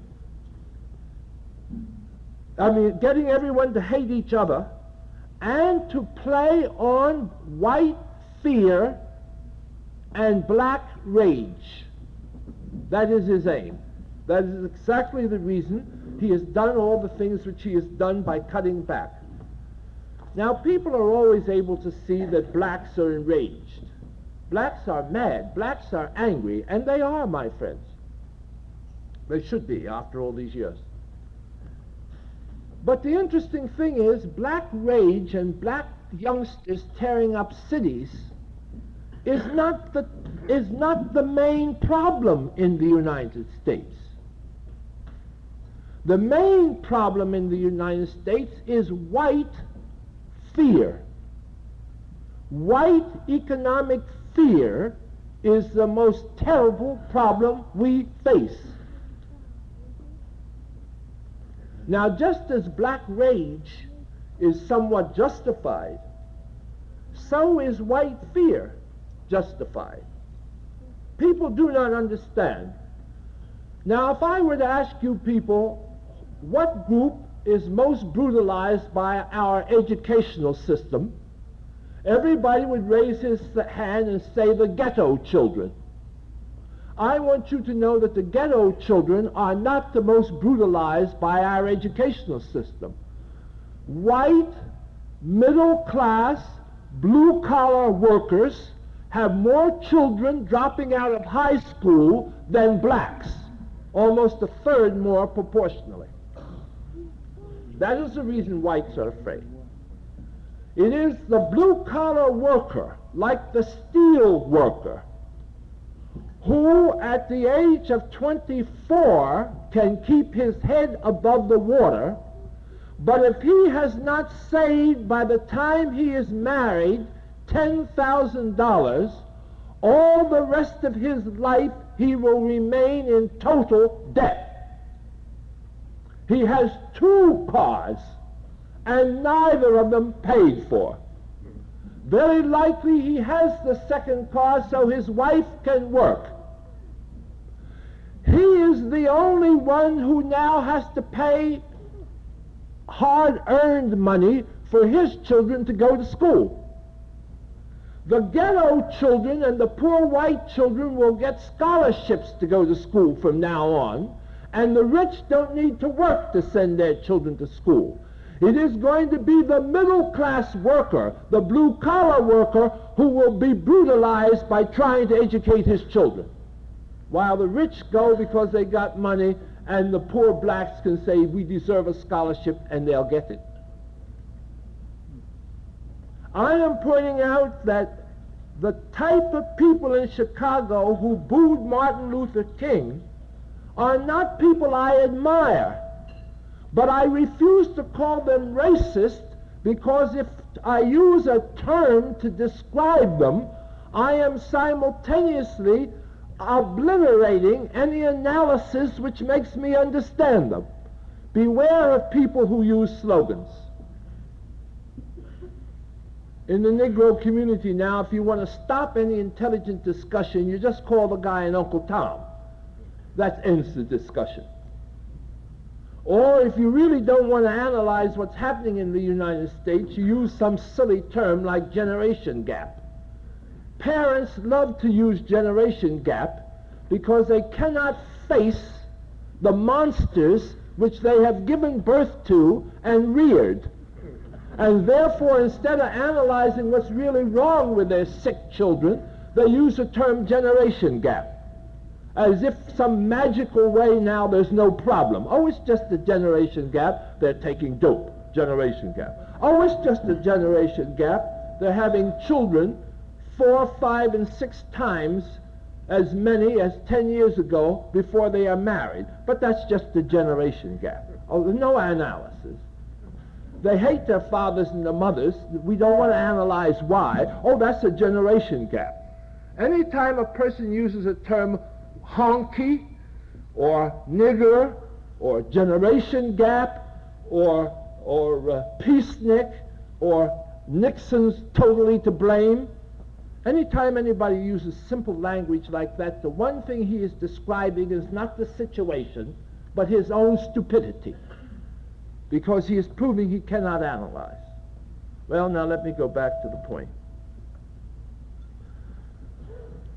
If blacks are enraged because they've been treated badly for 300 years, anybody who says, oh, now why don't you good black people be nice and behave yourself, is an idiot. And if whites are terrified of the economic situation they face, there's no need to look at them and say, why are you fearful? Why are you not nice? I can tell you what they're going to do. The blacks are going to chip away at white people, and the white people are going to chip away at blacks. How then do we deal with the problem? And you deal with the problem not in the name of Almighty God, or not in the name of let us love each other, or etc., but economically. If blacks are enraged, they are enraged because they do not have houses to live in. And if whites are fearful, it is that they are fearful that they will lose the house which they have. Therefore, the answer to both the fear of whites and the rage of blacks is a total program of building houses for everybody. There's no need to talk about inflation being cured by unemployment and decent race relations. Every black man on earth will fight like hell to get one of the few jobs, and every white man who's got a baby to feed is going to fight like hell to get one of the few jobs in our society today. The only way to deal with black rage over no jobs and white fear that there will not be jobs for them is a total program of full employment. So they do not have to fight each other over Nixon's scarcity about jobs. I do not want anybody to talk to me about loving white people or white people loving me when it takes $65 to go to a hospital.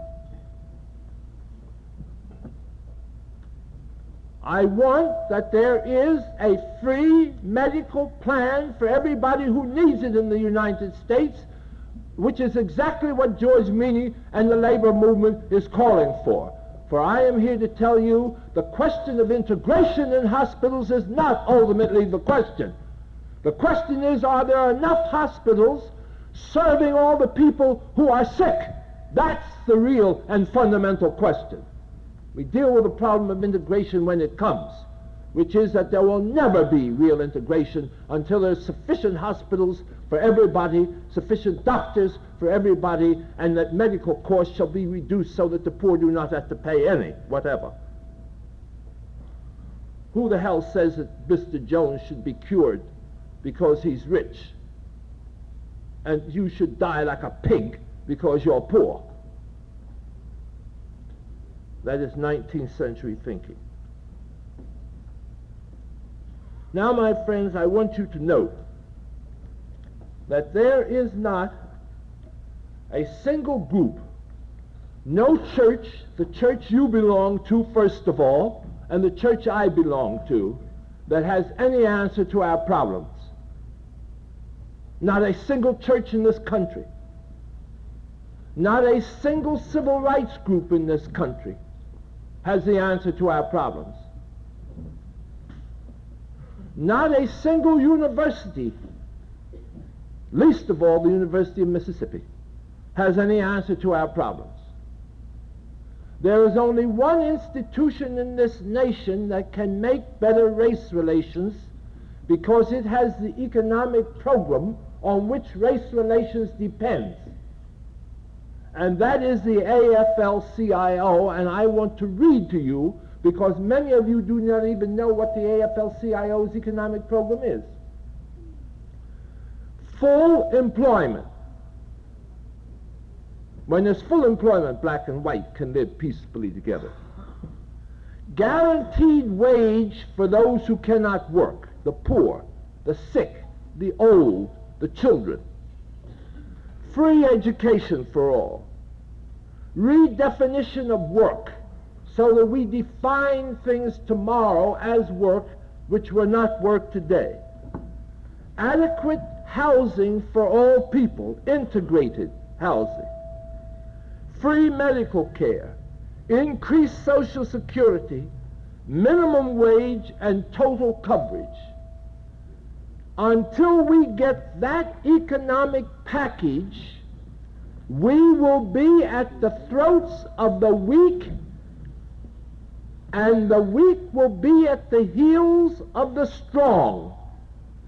That would be true whether we are in Africa, where everybody in the nation was black, or whether we are in the United States, where it's easier to get at each other on the basis of color. That the weak will hound the strong, and the strong will try to keep the weak down. That is over and above color, as you all ought to know. Because I am telling you, we are now getting a group of Cadillac blacks who are behaving as badly as the Southern reactionary Eastlanders ever behaved. And if you don't understand that, you don't understand the proposition about humanity. There is in every race scoundrels. And what makes the blacks and whites equal in our society is that we equally have as many scoundrels as the other one. That's what really makes us one. Now, in order to achieve the things I've talked about, ladies and gentlemen, we don't need a tea society. We don't need Mrs. Jones, white, inviting Mrs. Smith, colored, over for tea and thinking that she has achieved something. What we need is a political coalition in which blacks and whites who are intelligent vote against blacks and whites who are stupid, and not blacks against whites and whites against blacks.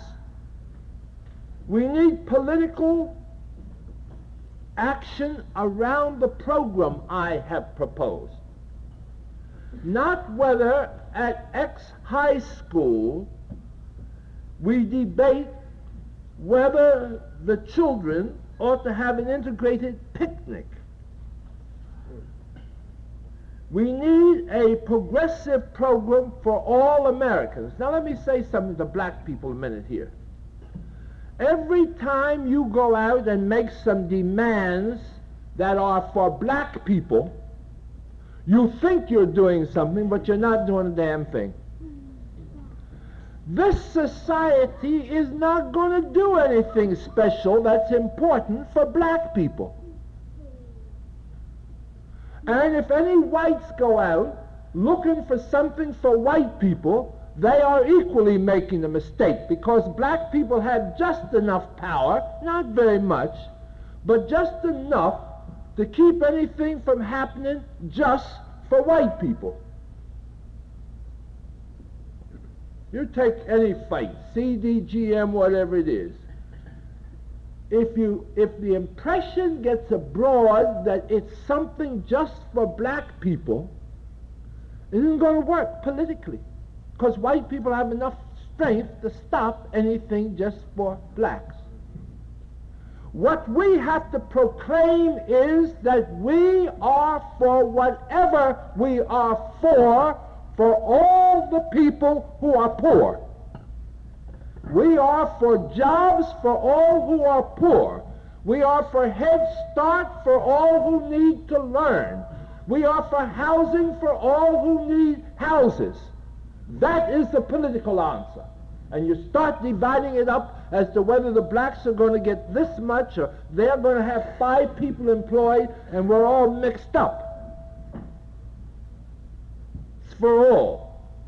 Now let me say in conclusion that the South is the only basic economic frontier left in the Western world. If it is possible for blacks and whites in the South to see that the economic problem is the main problem, and if you can stop letting people throw this racial boogaboo, this black herring, into the middle of every discussion, 50 years from today, the South could be the most progressive part of the entire Western world, with a greater economic growth in the next 25 to 50 years than any other part of the country, with the most profoundly important area. You have everything here to make this a great part of the world. But you're going to be as backward 100 years from now as you were and have been for the last 100 years if you permit this question of race to obscure the real economic development of the South. My friends, Southerners need to wake up. If you say who are the great playwrights of this nation, you got one Southerner. If you say who are the great novelists of this nation, with hundreds of great novelists in the North, you got 2 or 3 Southerners, whoever wrote a great book. If you say who are the great poets of America, you got hundreds of Northerners and very few Southerners. If you say who are the great engineers, you've got hundreds of important scientists and engineers in the North and very few in the South. I submit that the reason for this is that the South has been so busy making certain that the black man could not get anywhere, that they weren't able to get anywhere themselves. They did not have a free spirit. If we can cast off that foolishness, believe me, this can be one of the greatest and most important areas in the entire world. My friends, 2 guys are out playing golf. One of them was a very bad player. And he hit the ball over into an ant heap.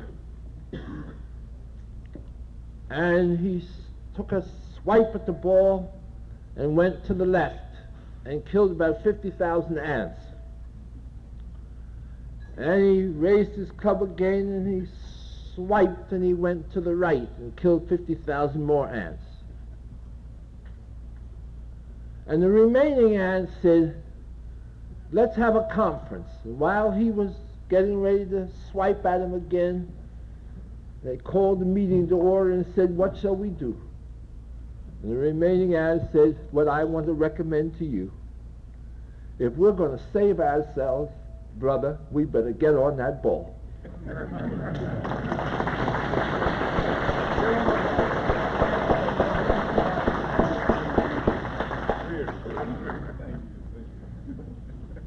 Thank you, Bart. Thank you very much.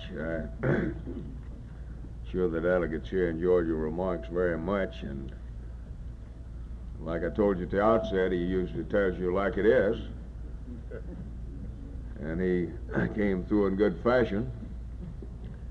I'm sure that you recognize the fact that this organization in Mississippi is trying to do exactly what you described, that we're trying to get the people in this state to deal with the real economic problems facing our people, and that we're not going to let this racist hysteria thing come in between us.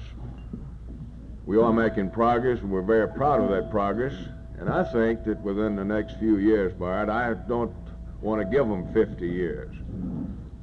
I say within the next 5 to 10 years, you're going to see some significant progress made in Mississippi. It was a real pleasure to have had you with us. We know that you have a real tight schedule, that you have to get an airplane in Mobile, Alabama before long.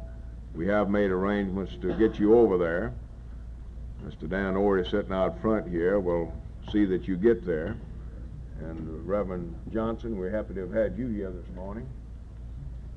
Both of you. We'll be seeing you. Thank you. Right. Right now, we're going to see if we got any committees ready to report. Do we have any committees ready to report here now?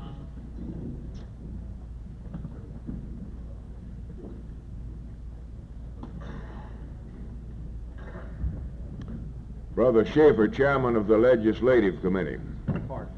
Partial report.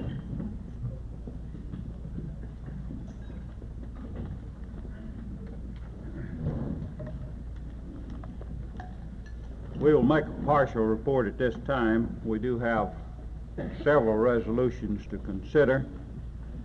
So in order to get along with the business, if you will take resolution number 6, this will be the first that we will deal with.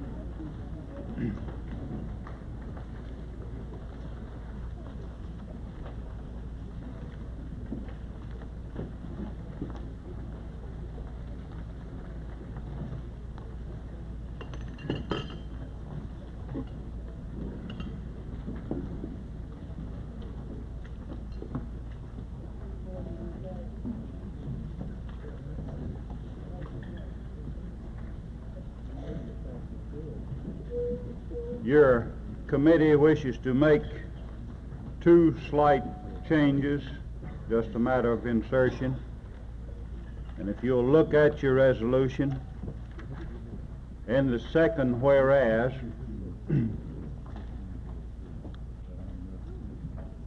following the word Red Cross, put comma, add the words Salvation Army,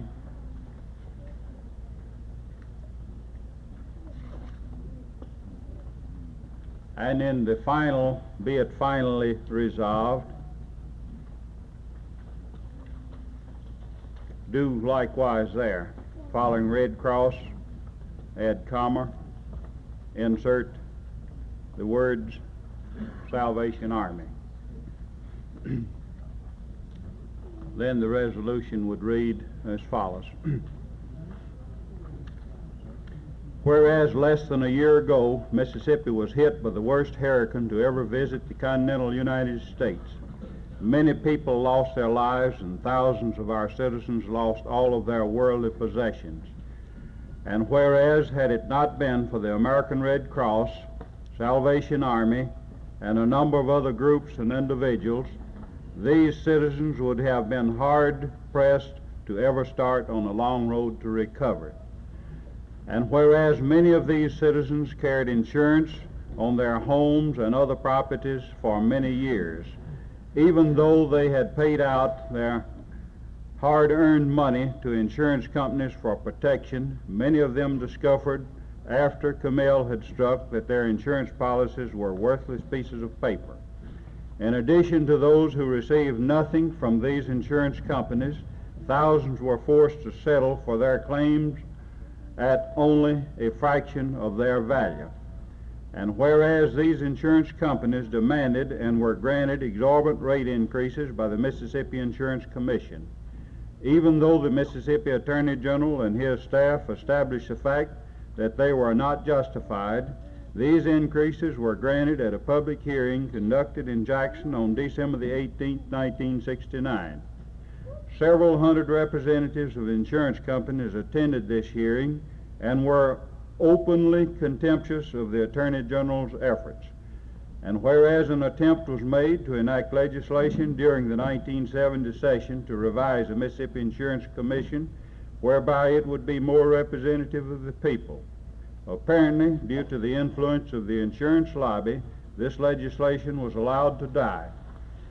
And whereas a subcommittee of the United States Senate conducted a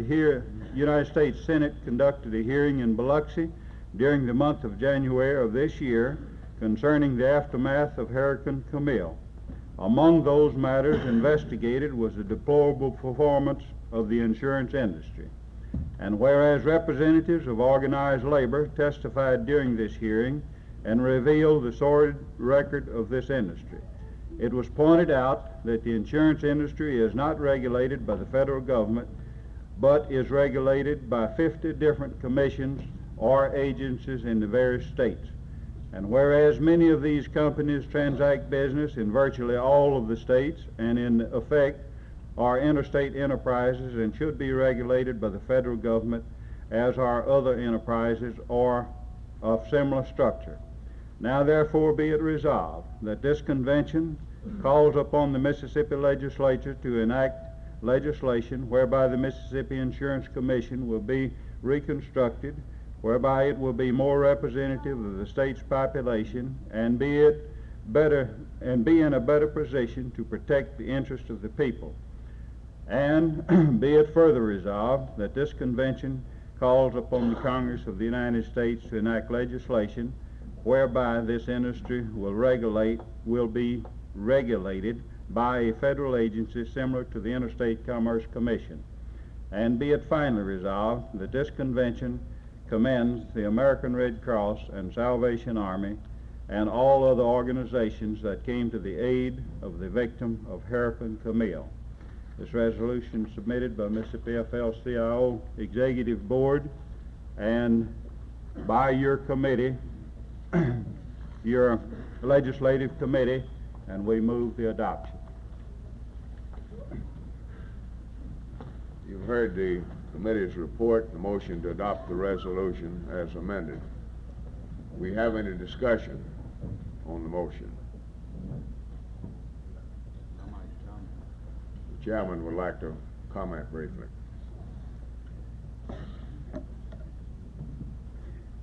As a matter of statement from the committee, I guess would be the appropriate way to phrase it. We noted that the possibility of state legislative restrictions might pose a further hardship upon people from this particular area for insurance. Many insurance companies just pull out of state. So if it was a matter of choice, then we feel that the end result must be federal legislation as mentioned in this resolution. Thank you. Right. Well, I think everyone present here realizes the problems that we are currently being faced with in connection with the insurance industry, and I might comment briefly on this myself. I don't know if everyone present read the story recently that showed up in the papers about the fact that a number of schools and colleges in Mississippi the insurance companies had dropped their insurance. In other words, a number of schools and colleges are not able now to buy insurance. Just recently in the city of Jackson, a hearing was conducted whereby the automobile industry, or insurance industry that is, has asked for a terrific increase in premium on automobile insurance. And what we're saying here this morning is simply this, that the time is overdue, long overdue, for the federal government to step in and to regulate this industry that is not being regulated as it should be. Mississippi is just one of the 50 states, just one of the 50 states that's currently having this problem. And when these people proceed to set their rate on premiums, they do not take into account the money earned by that premium dollar that's invested. I'm inclined to believe that if we had a true accounting of the money, the holdings of the insurance industry throughout this country, we might be a little bit surprised. As a matter of fact, I think this industry just about owns the nation and its assets and what have you. It is a serious problem. I don't think that the legislature in Mississippi can correct it. I think it's absolutely necessary that it be dealt by the Congress of the United States. Now, do we have any other comment and discussion on the resolution? Not all in favor of the motion signify it by saying aye. Aye. Opposed? Motion carried and so ordered. Brother Schaefer. The next resolution that we'll deal with is resolution number 9.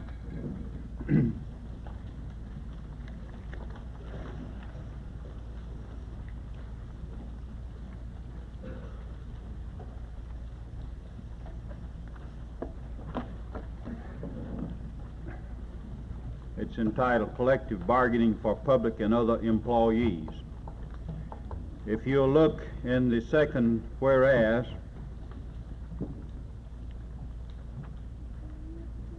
exclude farm workers and I'll give the committee's reasoning in comments. It would then read as follows.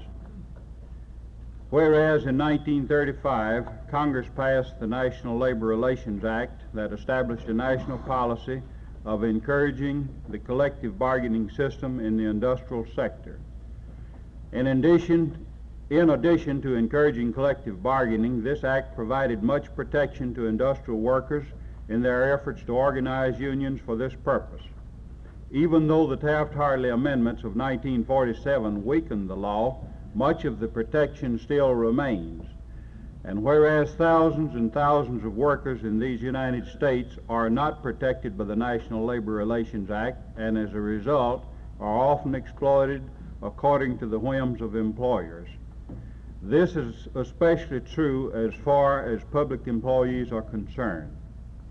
And whereas many states do not have laws protecting the rights of these workers to organize and bargain collectively, as a matter of fact, many of them have passed laws denying public employees the right to strike and have denied them the right to bargain with various agencies of state and local governments. Several attempts have been made to enact restrictive legislation in Mississippi, and at the same time, no effort was made to enact legislation protecting the rights of public employees. Now, therefore, be it resolved that this convention does go on record in support of national legislation protecting the right of all workers to organize for the purpose of collective bargaining, and be it further resolved that this convention also urges the Mississippi legislature to enact legislation protecting the right of public employees to organize for the purpose of collective bargaining. Your committee recommends the adoption of this resolution.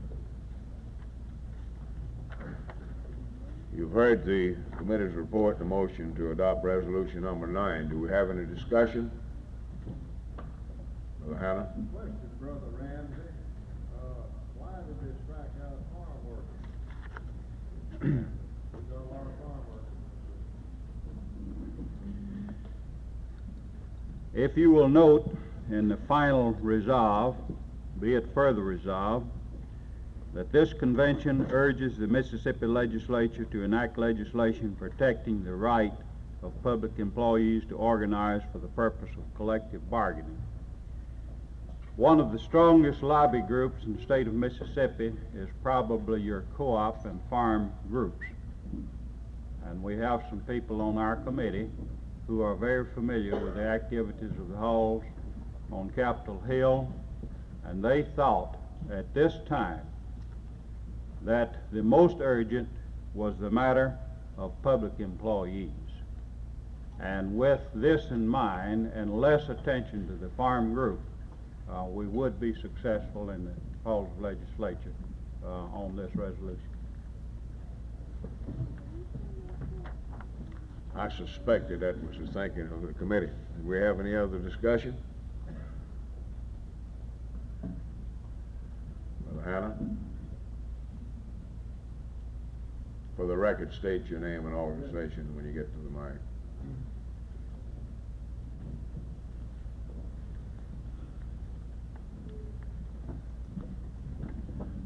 J.B. Hanna, Service Employees, Local 572. Just a matter of discussion. Of course, I'm for the resolutions, but the last resolve in both resolutions, and after I discuss this and the resolution is adopted, I want to make a motion. This resolution says that this convention goes on record in support. Well, the fact of the matter is we can go on record for support of anything, but there's no direct directions of a committee or the executive council to prepare a resolution dealing in this matter and sending to our congressional delegation, as sorry as the state of Mississippi is, and copies to all, especially our friends in Congress. I'm for the resolution, but after they're adopted, I'd like to make a motion, if I can get a second. Well, we'll be happy to accept your motion. Just stand back there where you are. After we dispose of it, we'll get your motion. But if you're going to do what I think you are, I will simply tell you that if this resolution is adopted, the copies will be mailed to the congressional delegation and members of the Mississippi legislature. We have any further discussion on this resolution? Not all in favor of the motion to adopt signify by saying aye. Opposed? Motion carried and so ordered. All right, Brother Hannah. Brother Chairman, I would like to make a motion that the executive board draft a resolution dealing particular with the matters, and not this copy, of collective bargaining and also insurance, to set up a federal agency commission control for the insurance, and that's the kind of resolution I'd like to see go from the executive board of this convention. Now state that again. I don't believe I quite understand what your objection is. I'm requesting or making a motion that this council executive board draft a resolution dealing specifically with collective bargaining.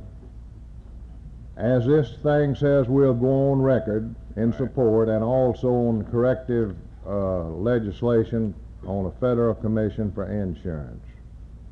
But don't the two resolutions do that already? No? Well, one of them's calling for federal regulation, which would That's do right. what you have in mind, and the other one calls for a law that would give public employees a right to bargain. I think, Brother Ramsey, that by the instruction of this convention to the executive board to so authorize a resolution specifically on these two matters drawn out with different whereas saying why that they should have these, that it would be more appropriate to go to the delegation. Okay, we have a motion then. I'm still not too clear in my mind exactly what you have in mind, but we'll talk to you about this after the thing's adopted. I'll talk with you, but I'm not going to write the resolution. That's all. I was just thinking about giving you the job. All right, we have a second to that motion? Did we get a second?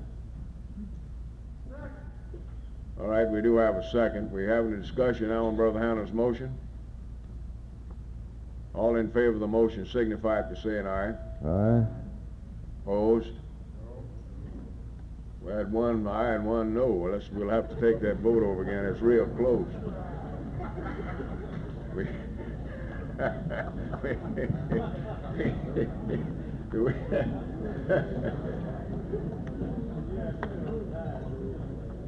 Now, let me say this. I think I understand what Brother Hannah wants to do, but I can advise you that we do have some people working on a piece of legislation that will implement this resolution at this time.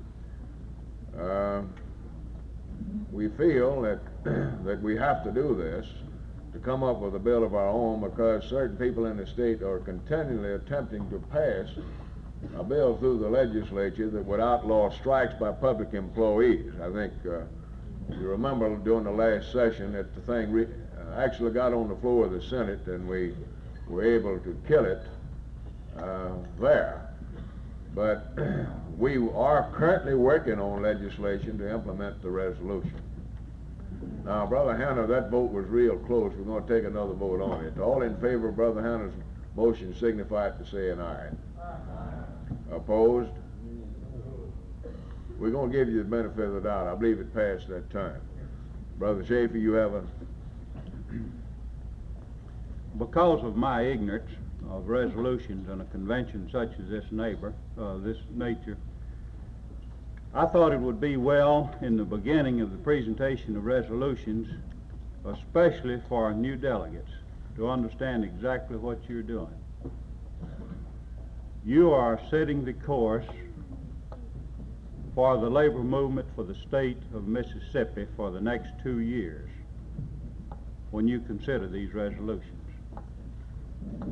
When a question, especially of a legislative nature, comes up and is brought to the attention of your state council officers, executive board, executive committee, Brother Ramsey, Knight, or whoever their successors might be, the first thing that they look at to determine whether or not the labor movement supports this in the halls of the legislature is the resolutions that you people have dealt with.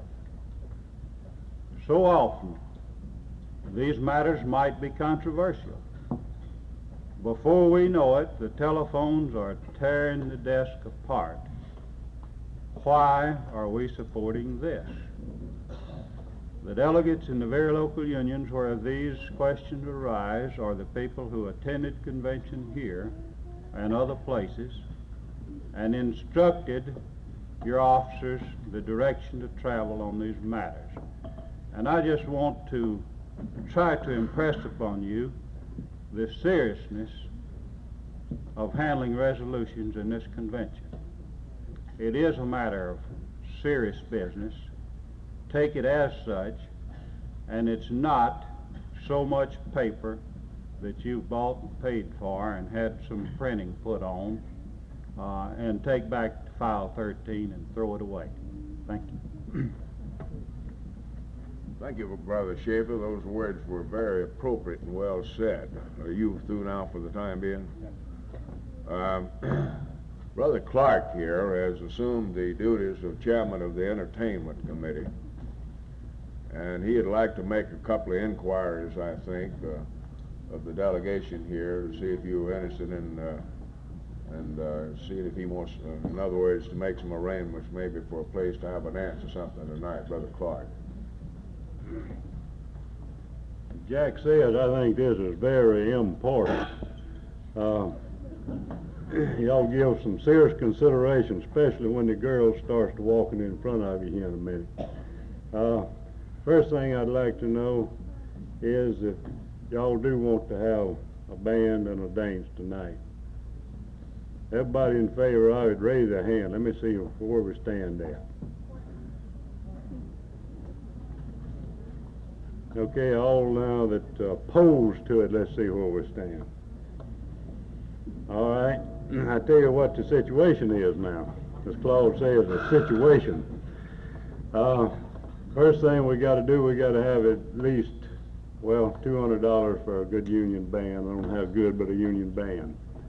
Next thing is we got to have somebody from the hotel, which I think is $16, be about 3 people to be the sell the drinks and things over there. It's going to be roughly in the neighborhood of $300. If we have $1 or $2 left over, we'll tip the bartender, or else if we have enough for a fifth, we'll buy that. But drink as long as it lasts. But now we want to ask, can we go ahead and get the money? You can try. All right. Y'all get your pocketbooks out and don't sit on them. We'll ask the ladies, supposed to take up the collection for it to get it. If they don't get it the first time, they'll just have to come back again if we dance. So y'all just start taking it up, and I don't reckon that. Girls, you going to march around? You said something about when them girls start marching around. Well, they come right here.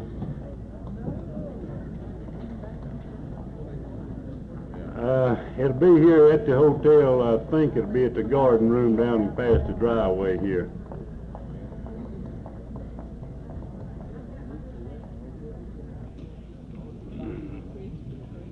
Where's Euler at? She's supposed to be in this thing too.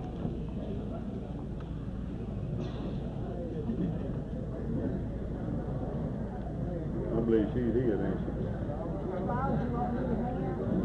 You're supposed to help take up that money too. Get your bag and go grab your money. You might have to get up on the table.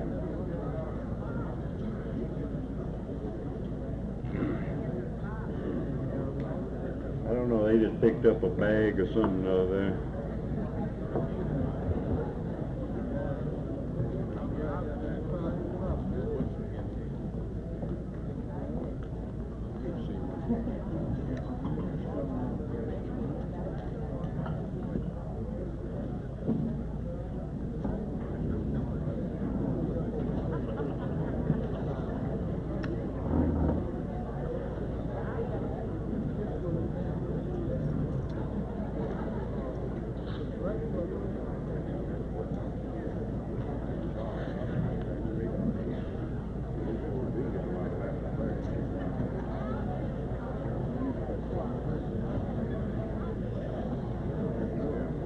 Hey, one thing I didn't tell y'all what you do now, if you do the money, if we don't get enough, the girls said that one for their entertainment.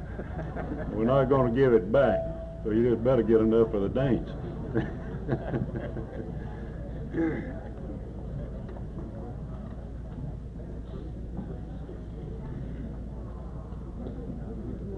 Lord, I reckon that'll be all. If we don't get the money, but don't we'll be back.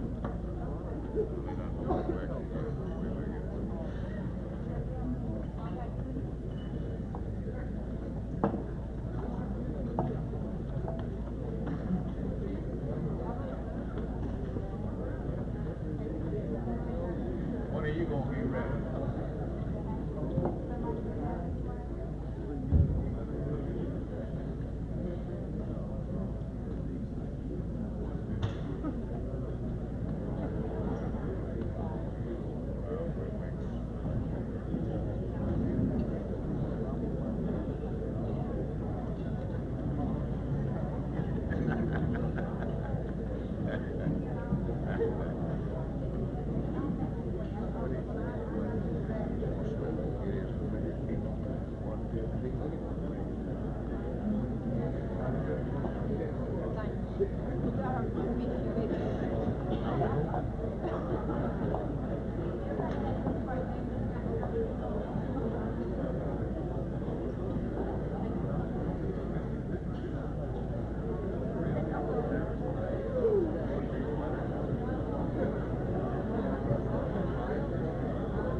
Well, are we through down there? Well, I know that's your baby. I haven't got anything to do with that. You're going to let us know whether you're going to have to do it all over again, huh? Well, while we're waiting on, what? I put mine in first. I let it off. While we are waiting for them to check their hats back there, we're going to ask Brother Knight to make some announcements. I'd like to have the following people meet me down here at the stage for just a few minutes on adjournment at noon. Jesse Lester, Harold Thompson, Eula Liston, Amy Hollowell, Bob Denley, and Tom Cheatham. And after adjournment this afternoon, immediately after adjournment, we would like to see the delegation in attendance here from Grenada and Montgomery counties. Grenada and Montgomery counties in room 820. This is very important, right after adjournment this afternoon. So don't forget that, Montgomery and Grenada counties. And if there's anybody that from those delegations that are not here, please see if you can round them up. Thank you.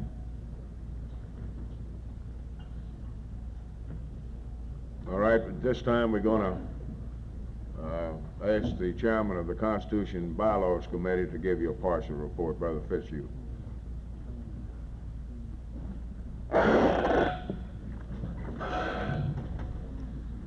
This is a partial report from the Constitution and Bylaws Committee. Resolution number 1. Whereas the Executive Board of the Mississippi AFL-CIO is a most important body and in effect sets policy for the organization in the absence of a convention, and whereas it would be helpful if members of the board came from various sections of the state, there are various central bodies and fairly large membership that do not have representation on the executive board.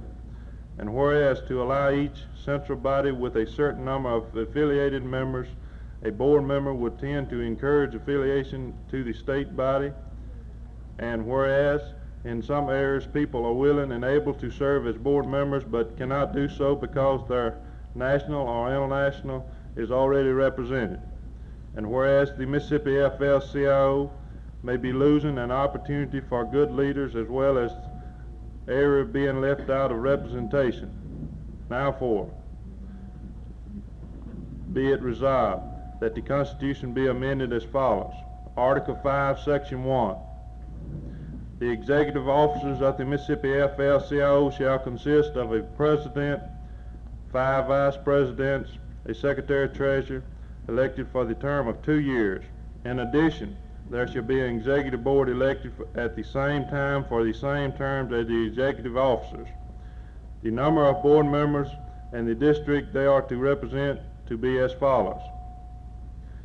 Each central body district with at least 1,000 members affiliated with the Mississippi AFL-CIO shall be entitled to 1 board member.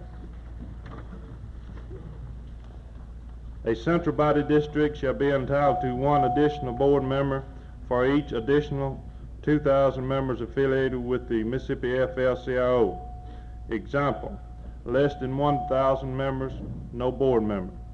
1,000 to 2,999, 1 board member. 3,000 to 4,999, 2 board members. 5,000 to 6,999, 3 board members. 7,000 to 8,999, 4 more board members, and so forth. Article 5, Section 3. No 2 vice presidents shall come from the same central labor union district, and not more than 1 vice president or more than 4 members of the executive board shall be members of the same national or international union. Article 6, Section 6. Members of the executive board will be elected by the entire delegation of the convention, but each candidate will only be opposed by other candidates in his or her district.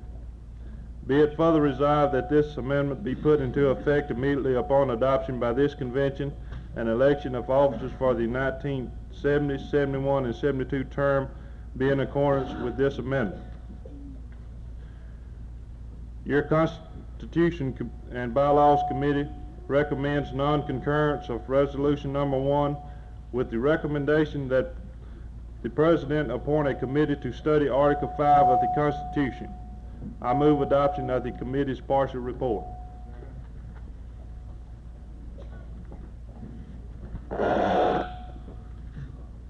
You've heard the report of the committee and the recommendation that resolution number 1 not be concurred in. Do we have any discussion on the motion? And this was, I believe, with a yes. Brother Goodman?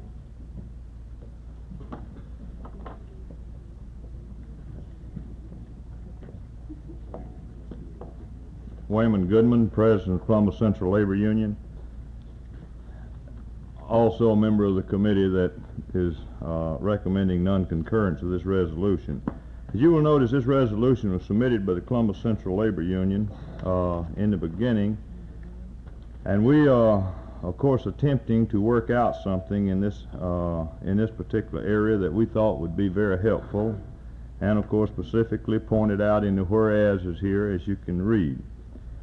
However, as more information was compiled by this committee that spent quite a while yesterday afternoon and this morning, it was noted by a map that was prepared by the council, which we're thankful for that we had available at this time at least.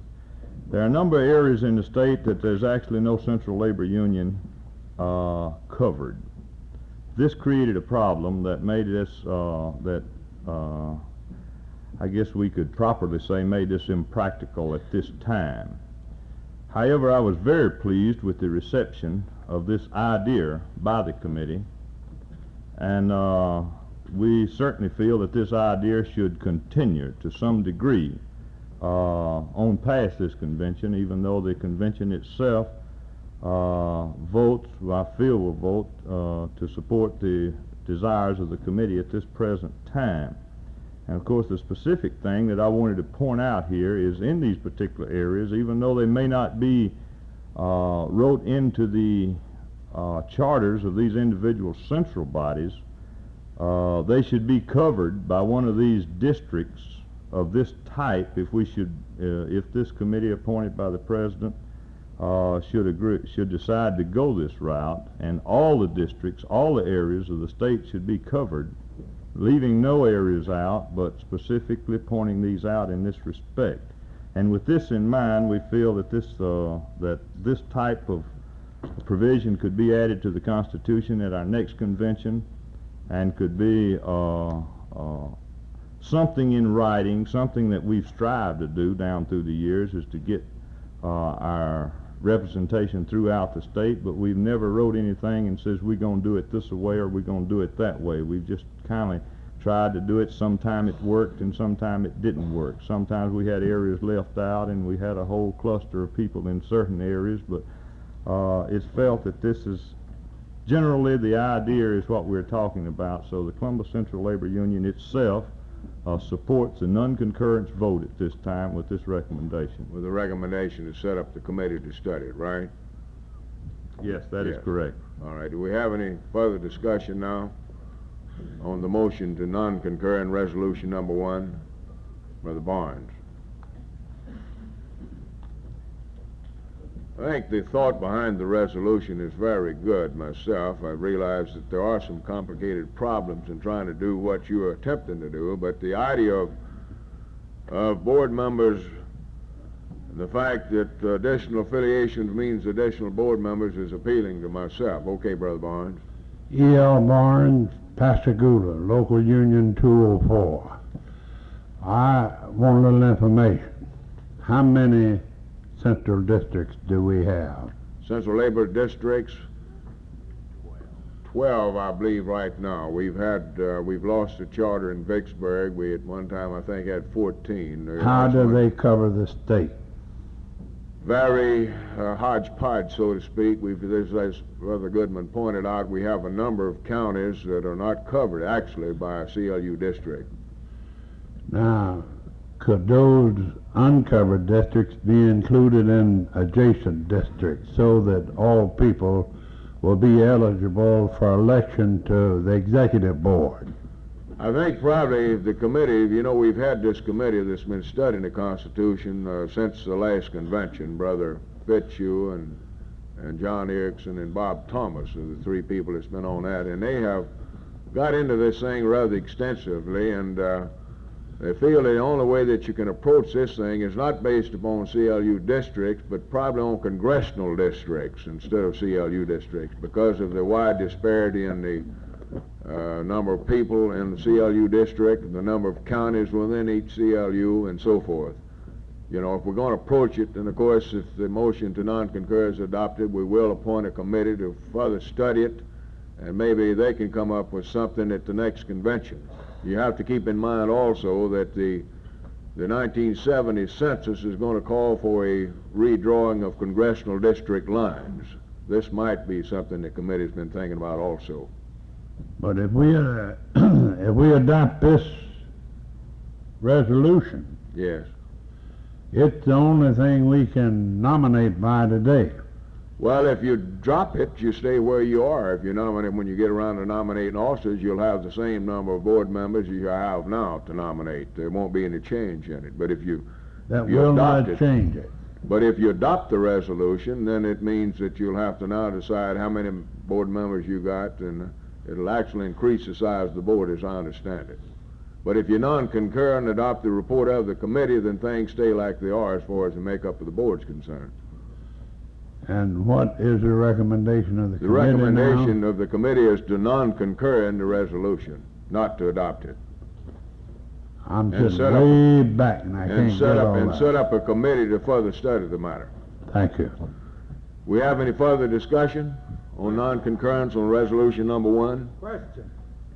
All in favor of the motion signify it by saying aye. Aye. Opposed? Motion carried and so ordered, and we will appoint that committee.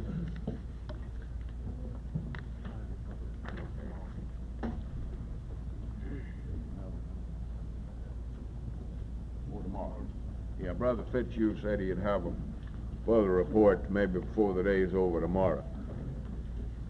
The chairman of the entertainment committee says that he needs to talk to you some more. Brother Clark. What the whole situation is, the whole thing in a nutshell, we're roughly $100 short. We have got the figures now on the room, which will run us $105. And we're going to have around another $100. What's the best time, y'all? Right after Charlie Sullivan speaks, when everybody is here to take it up at the door? Huh? Just give them your personal check. Well, your signature. Okay. I hate to upset the convention here and cause another confusion. If it's y'all's will, we'll just wait and let the girls take up the money at the door when you go out right after the Lieutenant Governor speaks, so he can go ahead with his business. But don't try to slip out the wrong door, because they're going to be on every door.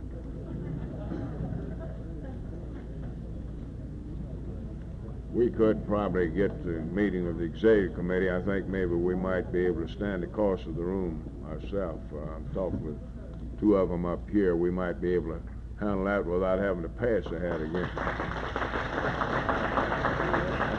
Well, it'll require an action on the part of the executive committee. Would you concur in this? Or you want to get somewhere in a private room to discuss it? Member of the executive committee? Okay with you? Well, we got a majority vote then, so you can go ahead and make your plans. You won't have to pass the hat no more.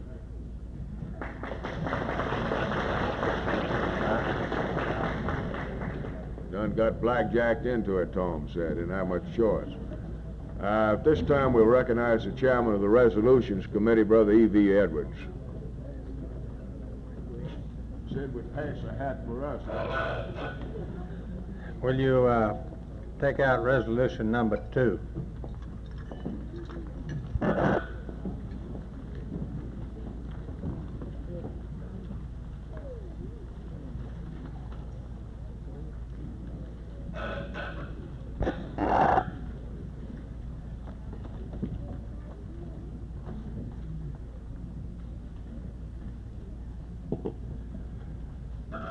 On next to the bottom line, on page 1, delete the word affiliate,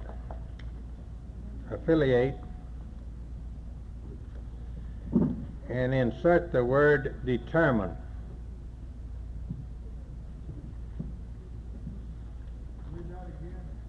Delete the word affiliate. Next to the bottom line on page 1, the third word from the left-hand side of the line,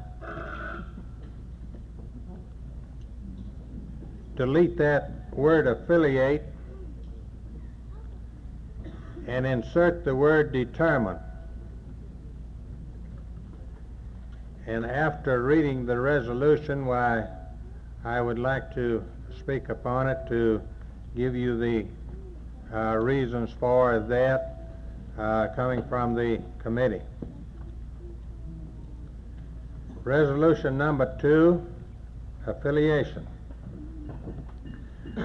Whereas the trade union movement came into being because of workers' inability to deal individually with employers as a result of workers banding together into local unions, they have been able to accomplish those things which otherwise would have been impossible.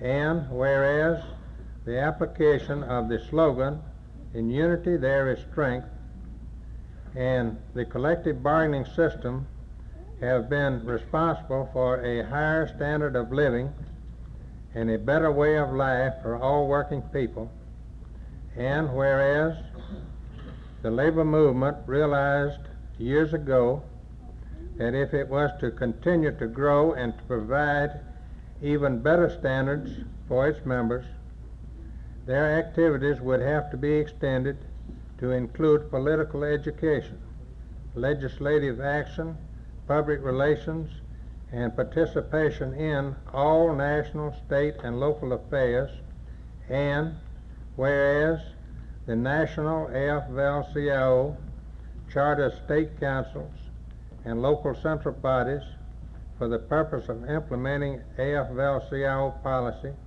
and coordinating all efforts of the labor movement at the state and local level, and whereas much progress has been made over the years, however, a tremendous amount of work remains to be done in our beloved trade union movement as we know it is to survive. Consequently, the role of the state and local central bodies becomes more important day by day. If the state councils and local councils are to continue to assume additional responsibilities placed upon them by the AFL-CIO Executive Council action, the full, complete cooperation of the international unions must be forthcoming. Now, therefore, be it resolved that the delegates to the 5th Biennial Convention of the Mississippi AFL-CIO call upon all international unions to determine their unaffiliated locals with the AFL-CIO and the local central bodies in their respective areas, and be it further resolved that the international unions be urged to immediately initiate an effective affiliation program, and be it finally resolved that copies of this resolution be sent to the president of each international union with unaffiliated locals in Mississippi, to President George Meany, Secretary-Treasurer Lane Kirkland, and the Coordinator of State and Local Central Bodies, Stanton Smith, respectively submitted by the Executive Board of the Mississippi AFL-CIO. Mr. Chairman, the Resolutions Committee unanimously approves this resolution and moves for its adoption. You've heard the motion, the report of the committee, and the motion to adopt resolution number 2. Do we have any discussion?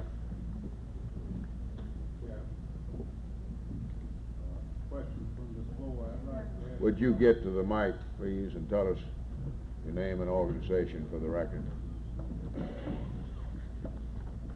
Local 708, Columbia, Mississippi, ACWA, Porter Broom. I'd like to ask an insignificant question: why there was the word determined placed in the sentence? It seems that it doesn't construe the meaning exactly. I'm not sure that the word affiliate would either, but I can't see where the word determined would construe the meaning that we should get out of it. All right. For the delegates' information, the committee was given information that there has been some local unions in the state that has previously been affiliated and is not now affiliated with the central bodies and the state bodies, and it's a possibility that the international union of which they are a part do not know this. And it was the committee's thinking that the international union should determine who all of the affiliates are in the state and urge their affiliation. I would like to further make comments on affiliation with the state and central bodies as chairman of the Resolutions Committee, having considered this resolution. We are of the opinion that where we have in the state of Mississippi unaffiliated locals, they are no different looking at them statewide than the non-member is in your local. They are free riders. They are getting the benefits of this organization without affiliation, just as the non-member in your local is getting the benefits of your dues, where you pay dues, where you go to the bargaining table and bargain for them, where the state AFL-CIO establishes and has on Capitol Hill in the legislative halls the lobbyist for all of the people of the state, all of the working people of the state of Mississippi. And we think and we know that these locals that are not affiliated are free riders on our back. And the more that we can get affiliated, the more monies we have in our treasury to do more things with and to accomplish more. So it is with those words that we ask you to certainly adopt this resolution.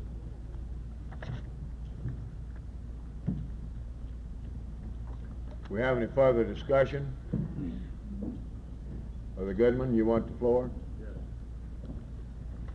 While he's coming to the mic, let me give you some information, and I certainly want to urge you not only to adopt the resolution, but to help aid and assist the officers of the organization on this problem. Now, I asked the secretary to compile some information for me before we came down. I wanted to take a look at the number of new local unions affiliated since our last convention, as well as the number of members brought in. You might be interested in knowing that since our last convention that we've affiliated 38 local unions. Most of these locals are newly organized groups. One or two of them were locals that were not affiliated, been organized for some time. We, in addition to 38 new locals, of course, we lost some. When the chemical workers were expelled from the FL-CIO, we lost a number of chemical worker locals. And then we had several locals that were merged, eliminating one or two locals that fashion. We lost one or two that way. Then, of course, we've had a few that just dropped out for reasons we don't know about. But from an affiliated point of view, we have made considerable progress since our last convention. Our affiliation figures now are higher than they've ever been in my memory, but it's still not good enough. We still have a number of locals throughout the state that's not affiliated, and as Brother Edwards pointed out, they're simply free riders. Okay, Brother Goodman. Wayman Goodman, Columbus Central Labor Union. I'd like to speak in behalf of this resolution, Brother Ramsey. It's certainly a good resolution. You can just, as has been said earlier here, you can just put so much on paper and it can just mean so much, regardless of what you write. And of course, if you just read it and throw it away, it doesn't mean anything. All of us, to some degree, when we talk in terms of affiliation with the state and local central bodies, in terms of putting pressure on the international union to require a local union to do anything, we start thinking about our freedoms and our rights, the local union's rights to make the decision and do what they want to do. So I think this brings us to the text of this problem as I see it. And the international union certainly can encourage, a lot of them does have in their constitutions, requiring local unions to be affiliated. Those, I think it's an asset to an organization of this type where we have this. But the ones that don't have it, they too have points, and I think we should recognize these points in giving the local unions the freedom to make these decisions. And of course, this just simply maybe makes all of our jobs a little bit harder. For after all, if we have a product good enough to sell, it will sell if we will do the job, if we will present the product. And I'm convinced that we do have a product to sell, and that is an organized labor movement in the state of Mississippi. If anybody that's working for a living in this state can't see this when it's properly presented to them, then they're not looking very close, because we certainly need it as bad as anybody needs it. We need everybody in this state affiliated with the state council, and we, as delegates of this state convention, has to do this job ourselves. We can't depend on the president of this organization to do it. We can't depend on a few board members. We can't depend on our international unions to do it, even though I think this emphasis should be placed on the international unions as it is, but we should place further emphasis. Each delegate here comes in contact with members of other local unions in our areas and what have you, and we must let them know that there's something that they can gain by affiliating with the state AFL-CIO and the local central body. When this is properly done, these people will affiliate. They will affiliate because they want to affiliate, not because they have to, but because they see a positive advantage and gain by it. So I think with this idea in mind and this resolution that this job can be accomplished, and I wholeheartedly support the resolution. Thank you very much, Brother Goodman. Do we have any other discussion? Question. Not all in favor of the motion to adopt resolution number 2, signify by saying aye. Opposed? Motion carried and so ordered. Partial report.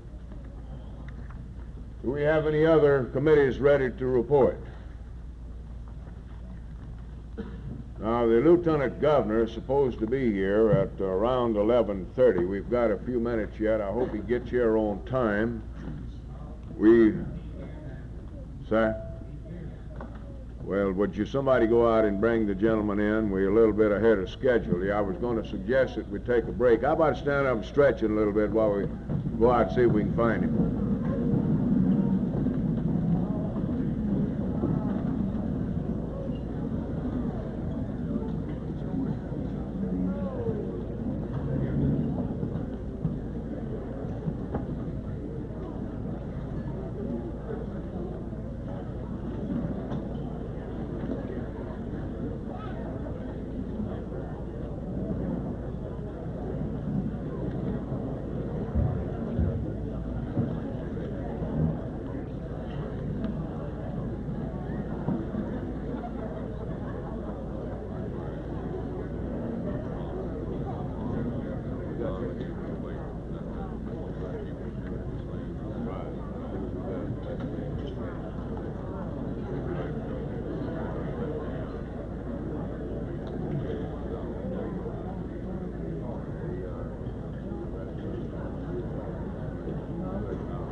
You let him read it for you, sir.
That's something unusual, getting a standing ovation.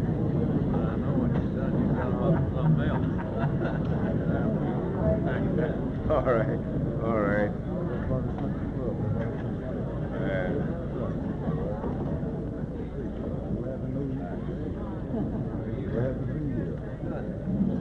Will the convention please be in order?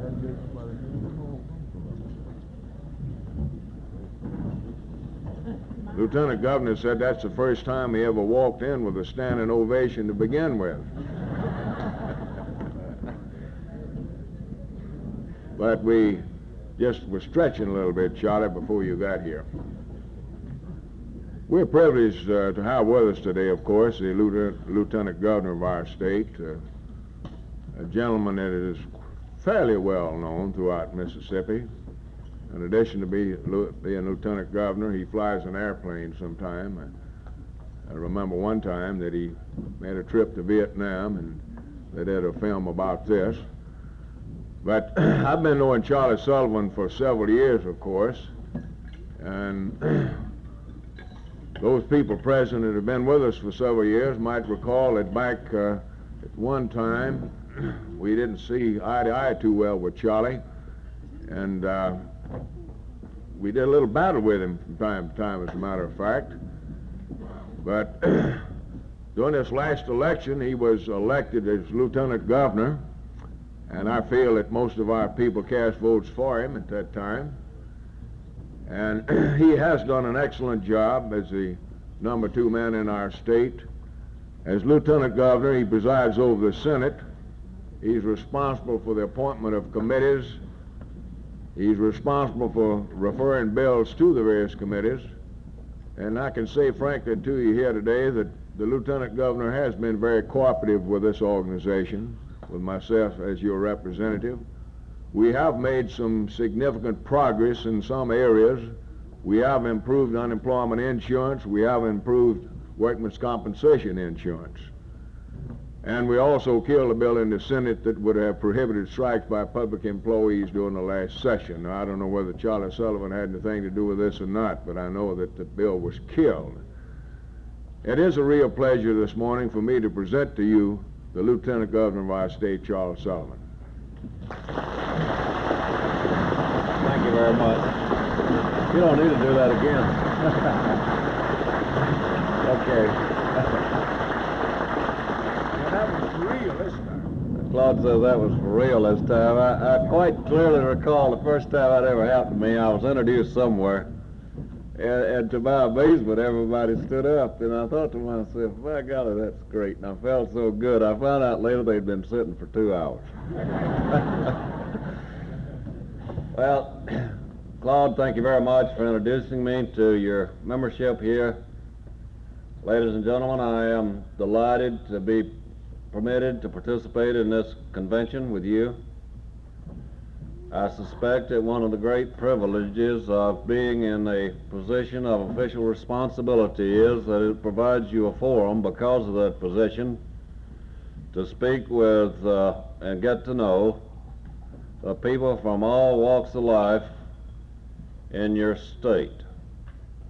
I might say in addition to that, and I do not know that this is necessary at all, that it has also afforded me, perhaps more than any other lieutenant governor that we've had, and I suspect that's just the circumstances of the time, with no reflection at all intended on the individual, to speak to groups all over the United States in an effort to, in some way, convey to them a true picture of the state of Mississippi, in which I, without exception, recognize our many failures, but also attempt to tell them that this state, small as it is, last in per capita income, lowest in standard of living, highest in illiteracy, highest in infant mortality, is in fact, although at times it appears not to be true, is in fact making a real effort to change all that, and to seek the understanding and approbation, if at all possible, of our people in the other states of this nation, because I have been convinced for a long time that as long as Mississippi is just against everything and for very little, we'll stay last. It cannot be avoided. Well, there's another side to this matter of speaking all the time, of course, and that is that you frequently look out in the audience, you see a group of people you've talked to recently. And I can see some people in this audience who unfortunately have been trapped in a room and they couldn't get out. I was looking right at them.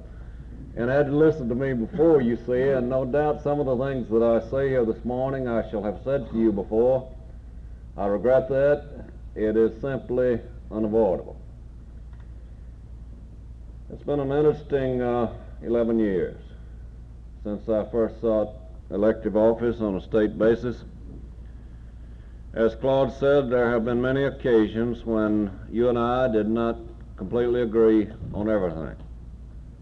I strongly suspect that as long as I remain in public life, that to some extent that will remain true.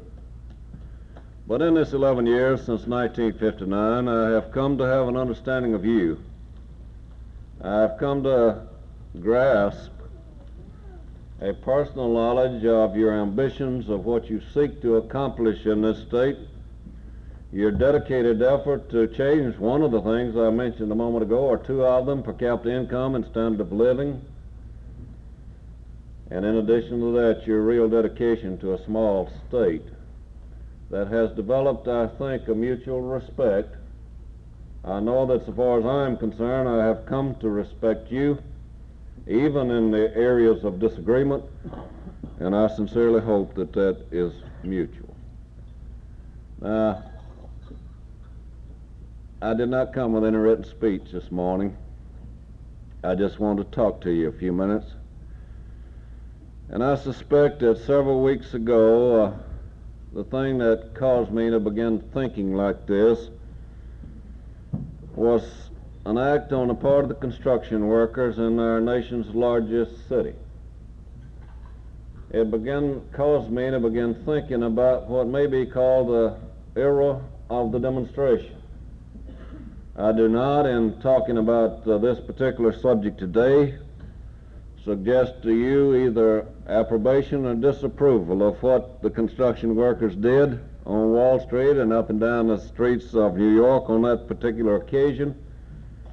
But it did cause me to begin to think about the fact, I thought about it before but more forcibly, that it is entirely possible that the formulation, or at least the effective articulation of international and domestic policy in this country has come to be determined to an unreasonable degree by what we now call the demonstration.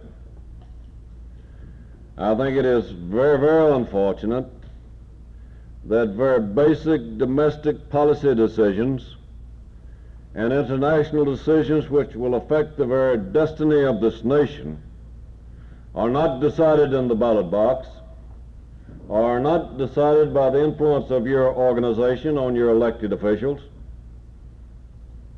but by the number of people who are in the street and the decibel count of the noise that they make. I regret this.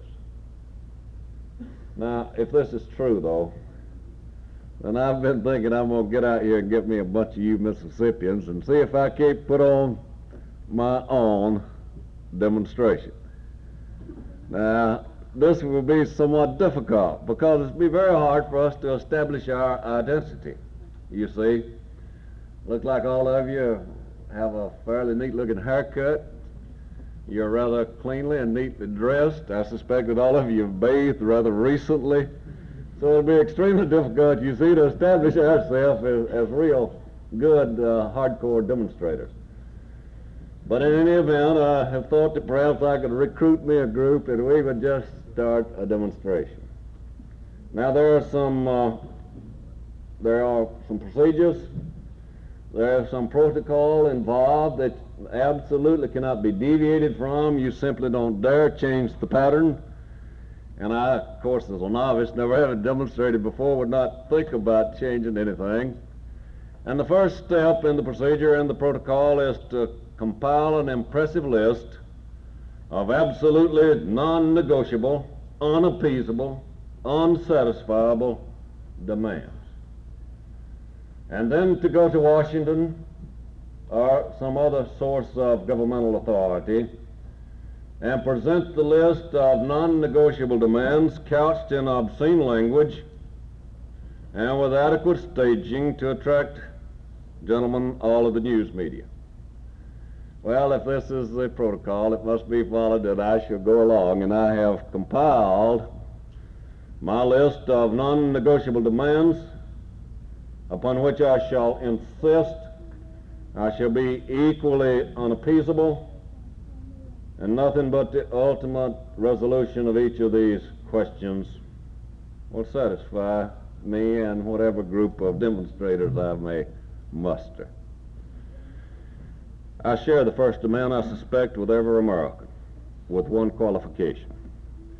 And that is that I too demand that we disengage and withdraw from deadly combat in Southeast Asia, but my qualification is that we do so honorably, you see. I too want to put an end, and I non-negotiably demand that my government take the steps that are necessary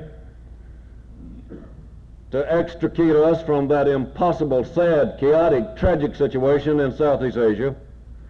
But I add the qualification that we do so honorably.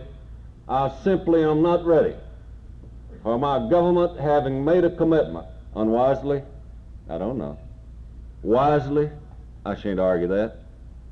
Having made a commitment, I simply do not agree that my government should throw in the white towel and say, while we Americans talk loudly and longly about other people living in dignity and freedom, when it begins to cost too much, we'll quit and we'll run. And I shall, in that context, insist that the people of this nation recognize that the constitutional responsibility for the manner in which that conflict is waged is vested in the President of the United States of America, and that he, having made any decision, but particularly the Cambodian extension decision, is not entitled to your agreement. I don't ask for that. I may not agree with him. Not necessarily entitled to the agreement of the American people, but he is absolutely entitled to the support of those of us, all of us. We may have voted for another candidate, but we participated in the campaign. He is entitled to the support of the American people who put him in that office in the first place. He is. You know, I can almost see that man agonizing. The decision's been made. We've gone into the Parrot Speak. We went up through the Hook. We went some 29 miles into the interior. We're still flying some missions there. But we've withdrawn, so perhaps it's out of date now to talk about it, but I think it's so important to this country. I can almost see that man's agonizing over that decision.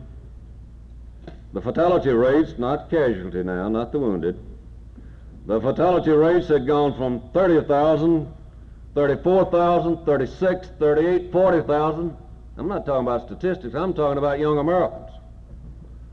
To 41,000, to 42,000, and had passed the 42,000 mark when he said the decision we made in Korea to give the enemy, like a ball game with kids playing tag, where you can have a home base, see, you can go out and swack somebody, but as long as you can touch base, you're safe.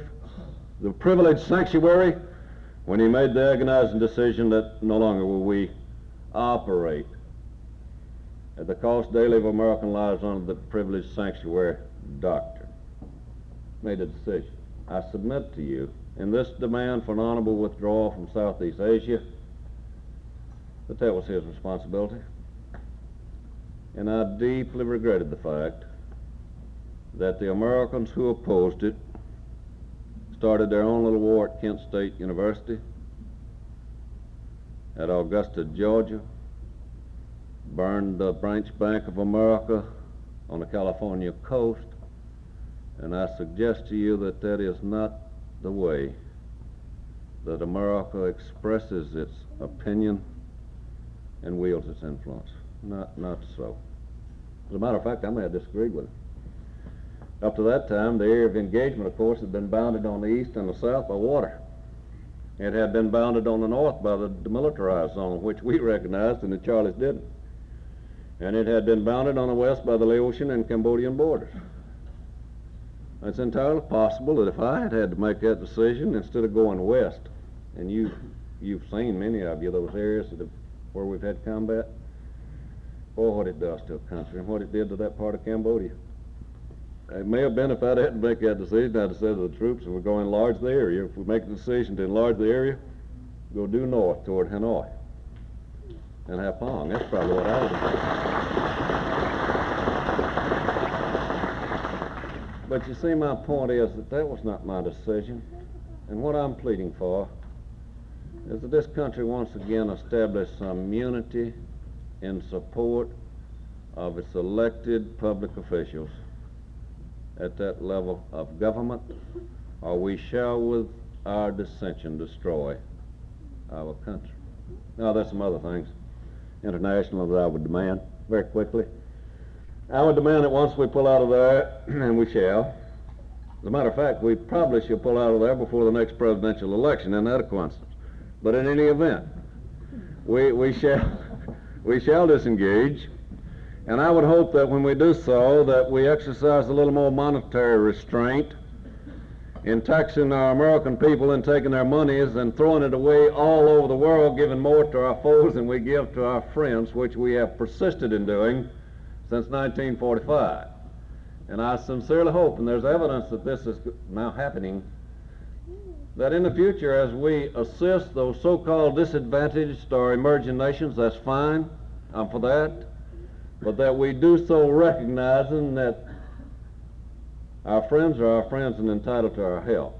And why in the world tax our people to put dollars into the coffers of our enemy? I simply don't understand it. As a matter of fact, we have poured millions and millions of dollars into the United Arab Republic, and Nasser hates our guts, and it may be that if we pull out of the Far East and disengage, we shall immediately be engaged once again in the Middle East. And what a tragedy that would be. Terrible. Old Sukarno over there in Indochina, boy, we poured money into that country. Built him roads, bought him 51 Cadillacs. Man, that'd be something. Lieutenant Governor, borrows a car from his friends, but I really would like that. 51 Cadillacs. We did a lot of other things for him. Tried to destroy this country. Absolutely. A better example, and a very sad one. This country, with a great old ally called Great Britain, saved another country twice on two different occasions. Our people, our sons, are buried all over that country. And an egomaniac named de Gaulle did everything he could to destroy the North Atlantic Alliance, to disrupt NATO, and finally told the United States, get out of France. We don't want you here anymore. And we had spent millions and millions of dollars in that country. As a matter of fact, a month ago I was scheduled to go back to Vietnam, and they changed the mission. The 3 planes needed to go to Europe. As squadron commander, I flew one of them and took 2 other crews with me. We got out to the Azores, and they laid another mission on us, which called for one of the planes to divert and go up to Germany. So I asked one of the crews, commanding officer always asks, you don't ever tell them. One of the crews to go up to Germany. Well, the shortest way from the Azores Islands out in the mid-Atlantic is to fly directly over France to Germany, to Frankfurt. I didn't send them that way. We couldn't fly over France. I had to send them all the way around, you see. Isn't that a commentary? Well, in short, I demanded in the future that if we're going to tax our people for international support of other nations, that we support our friends. And then finally, I suggest that with those nations we do attempt to help in the future, that we recognize that America is not the conscience of the world, and that having helped the people, or tried to help them, it's not our responsibility to try to remake their mores, their traditions, their principles. That's their business, I think. To attempt to influence them, yes. Blackmail or buying a people won't work. It won't. I've thought about this many times. I think I may have told you this last year in your convention. About the first time I went over to Vietnam, I believe I did. And I was talking about coming out of there that morning, sitting out there over the Pacific, brooding about my country, brooding about where I had just been, The airplane which loaded immediately in front of me was a giant C-133. It was loaded entirely with coffins. That's all they put aboard it. He took off 5 minutes, and then I took off behind him. I'm sitting out there with the Pacific with nothing to do. The pilot doesn't do any work on an old water flight. There's nothing to look at, you see. And you got a fixed altitude, you just sit there. Engineer watches all the gauges, keeps all the engines turning just right. The navigator does all the thinking, and neither one of them believe the pilot can think anyway. So they do all the work, see. And once in a while he'll say 2 degrees right, 2 degrees left, well, you set that in, and then you sit there. Well, I was thinking, brooding really, morosely, sadly. And pardon me if I did tell you this last year, I think I did. And I was brooding and thinking that I could look out this pilot's window here about 400 or 500 miles out there on the placid Pacific. And in my mind's eye, I could see an old battleship called the Missouri, with a man named MacArthur sitting on the deck signing some papers which said in effect that never again would an American lose his life in combat on some foreign soil. And I was thinking about on that day in August of 1945 that my country occupied a pinnacle that no other civilization in all of history had ever held. We were militarily invulnerable. We were the world's most affluent nation. But much more important than that, we were respected, we were admired, and generally we were loved throughout the world. And I was thinking about, sadly, that, my goodness, that's just a little over 2 decades ago, and how things have changed. Boy, my country is no longer militarily invulnerable. As a matter of fact, we may be second. I don't want a contest to find out. I don't want us to try it. I sure don't want to try it over in the Middle East. We may be second rate. I don't want to find out. I don't want to know. I don't want to contest. I'll just take statistics. We may still be the world's most affluent nation, although we persist in policies, fiscal policies, that are completely irrational. But much more sadly than that, we are no longer respected and admired around the world. And I deeply regret that. I'm convinced that if we satisfy this demand and pull out of Southeast Asia honorably, use our financial resources to help those people internationally who need it but who are friends. You know, all you gain by paying off your enemy is contempt. That's all everybody gives is contempt. And if we quit meddling in other people's business, that we shall regain at least 2 of those, or at least the last one, and that is the respect of the people universally.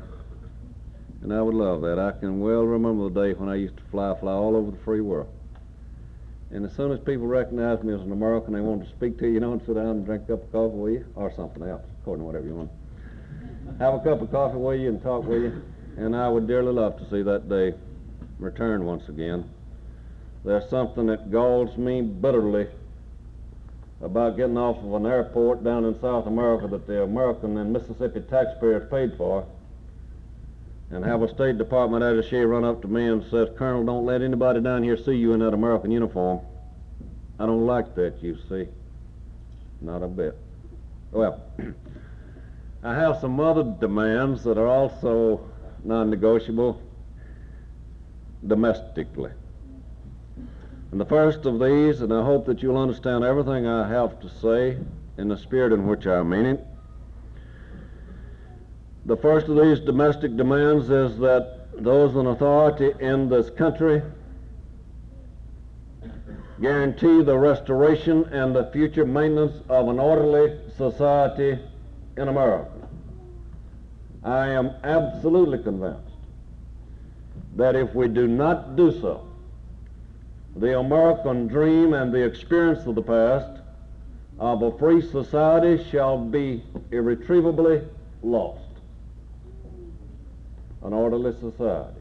Now, I recognize the validity of grievances. As a matter of fact, I recognize the right of dissent. I suspect I'm one of the greatest dissenters in Mississippi. I recognize the right of disagreement.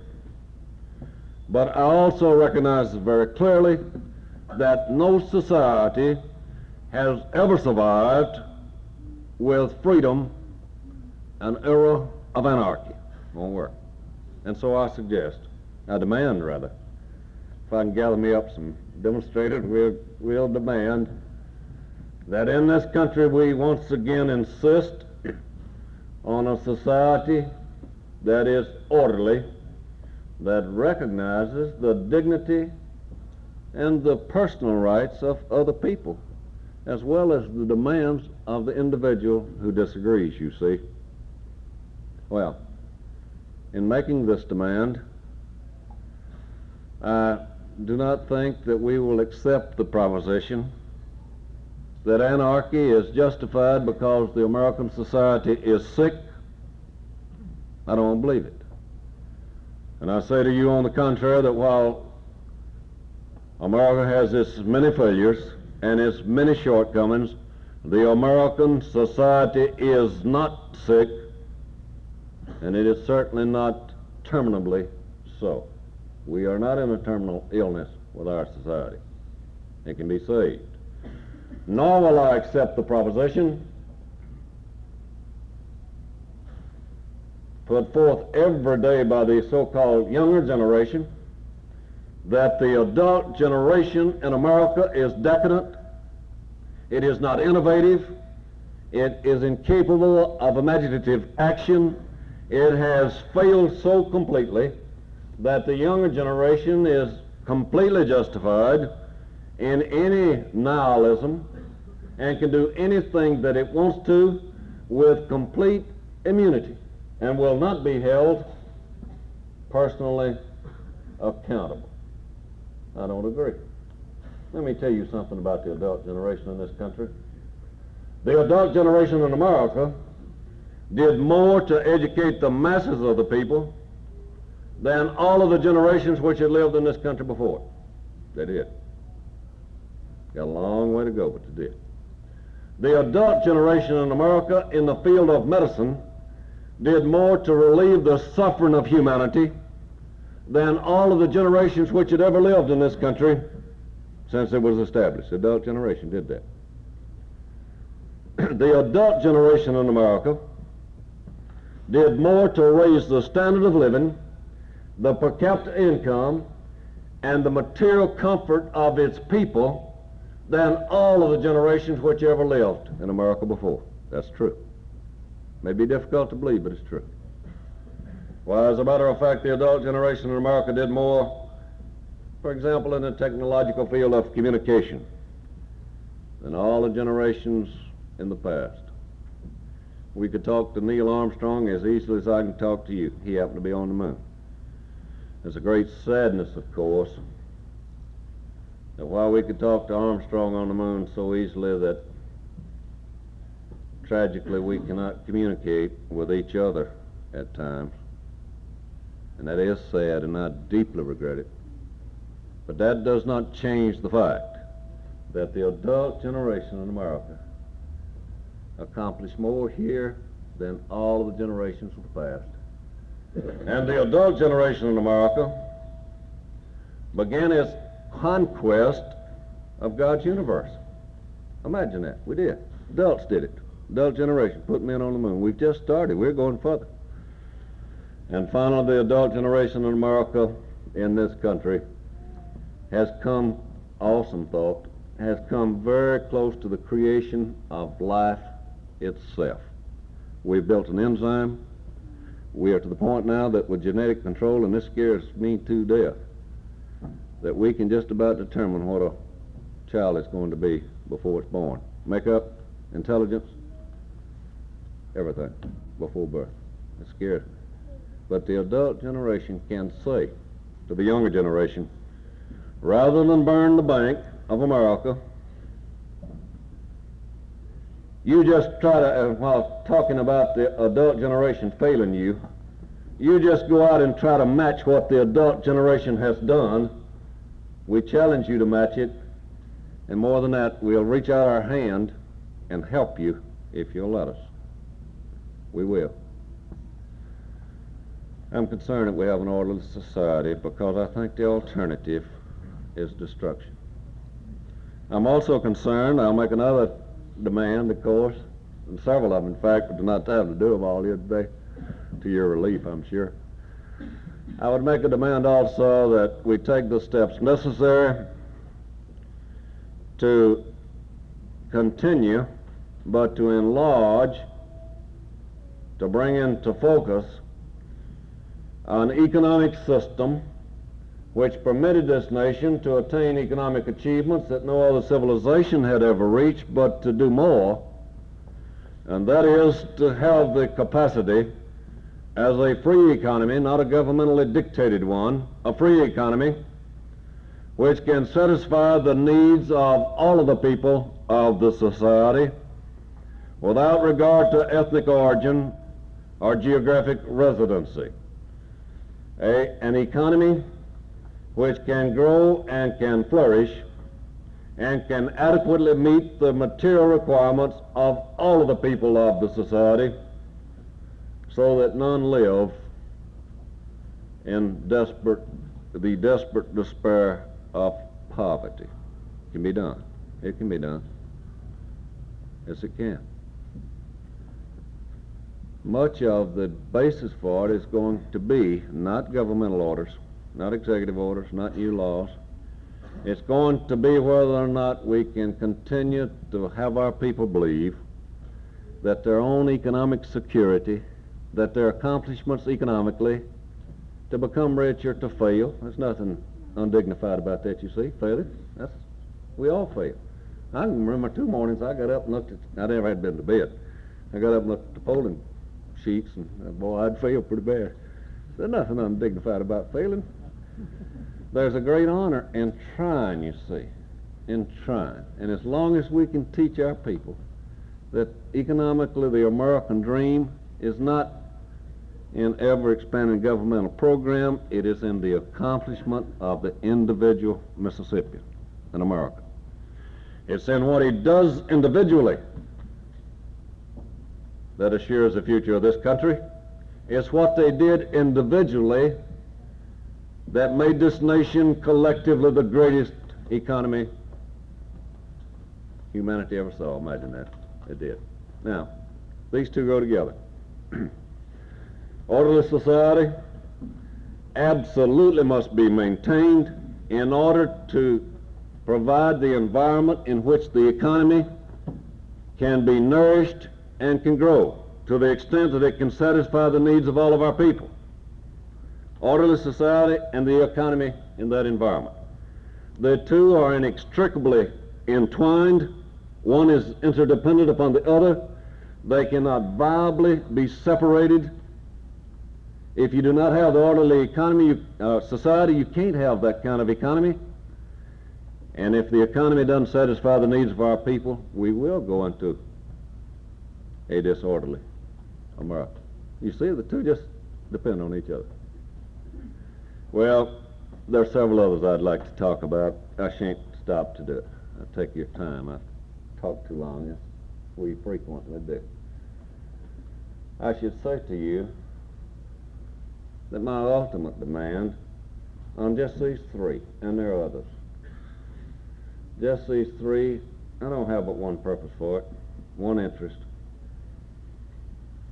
And that is when all of these demands are met by the common effort of all of our people, is that we have a society in which the economy satisfies our needs. I don't care about being rich, just satisfies our needs, and in which everybody in that society can live in a dignity and in a free society. You know the reason these last two are so much important to that? There is no question that all civilizations go through certain cycles. It's absolutely clear. They are identifiable cycles, clearly discernible. Every society since man's recorded history began went from a non-free society into a society of law and order. That was step one, and all of them have done it. They then moved from that to economic affluence, economic attainment, economic affluence. They then, without exception, moved from that to dependency, when so many of the people quit being personally productive and depended on others to support them. They have in every society in history then moved from that into anarchy, and from anarchy back into being non-free again. Now you look at your country. Our people weren't really non-free when they started this. They just didn't think they were completely free. They came over here and built a society of law and order, a government of laws, not of men. Later came to be known as one nation under God, indivisible. You see in many others, an orderly society. We took the next step. We became the world's richest nation. Many people are afraid that economically we started to take the next step, but we haven't really taken it. And that is that so many of our people became dependents, you see. And then a lot of people believe that in the decade of the 60s, called the silly 60s, the sexy 60s, the irresponsible 60s, the 60s of anarchy or irresponsibility, many of our people believe that we started to take the fourth step in the decade of the 60s, and that was the step into anarchy, and that if we do, we'll take the last and not be free. Awesome thought. Now, I want to tell you one final thing, and I should stop. If the predication for my demands makes me sound terribly pessimistic and rather harsh in my outlook, it is not so intended. I am anything in the world but a pessimist. I will assure you that if I did not think my society, the lot of our people, the condition of my state government, and the future of this nation could improve, I'd get out of public life this afternoon. I'd just resign and quit, because I am not in the least bit interested in spending my life in something that is doomed, that can't be bettered, you see. I'd just quit, so I don't believe that. On the contrary, I am a tremendously optimistic person. I believe tomorrow will be better. I hate for this to be recorded, but I'll tell you a little joke about it. Go ahead, I don't mind. That emphasizes this, and I've told it to several of you, I'm sure, before. Now, this matter of optimism, that tomorrow will be better, and it's going to be better in Mississippi. We shall move from last in our standard of living. We shall move from last in literacy. We shall move from last in per capita income. But the example of this is a great old man of this century named Sir Winston Churchill. Tremendous individual. And back in the dark days of the Battle of Britain, before we got into World War II, the Nazis were really pounding them. They had bombed Coventry almost off the island. Things were tough over there. And so Winston was walking down the street one day, and this lady accosted him. Now, she was upset. She was irate. Sir Winston, unlike any Mississippian I know, would take a drink. And he was known for that. And this lady accosted him on the street, and boy, she was upset with the Prime Minister. She said, "Sir Winston, you are drunk." Well, he just stopped and looked at her. What else could he do? And then she insisted. She said, "Indeed, Sir Winston, you are very drunk." Well, he continued to stand there, and then she insisted, and she said, "In fact, Sir Winston, you are disgustingly drunk." Well, this great old English bulldog stood there a minute, and he looked at her, and finally he said, "Madam, you are ugly." Well, and then just like she had done, then he insisted. He said, "In fact, madam, you are very ugly." And then, like he continued. He said, "In fact, madam, you are disgustingly ugly. But tomorrow I'll be sober, you see."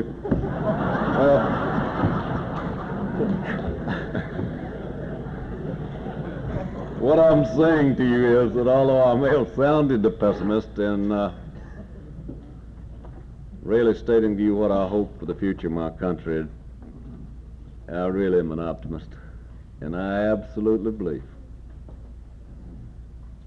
that what we've accomplished in the past is just the beginning, that our children shall have such a society better than ours. I'm convinced of that. Hard way, not easy, but we'll do it. Thank you. You're very kind to have me again.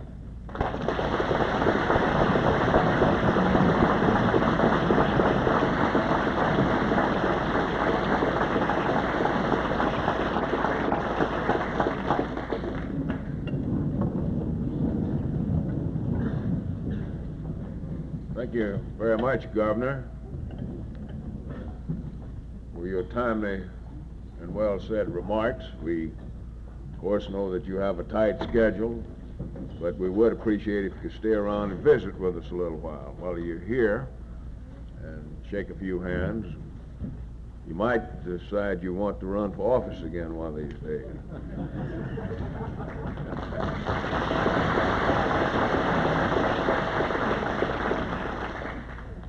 Now, before we recess for lunch, do we have any announcements from any of the committees? I know Bob Woodson said he wanted to sing before anybody else.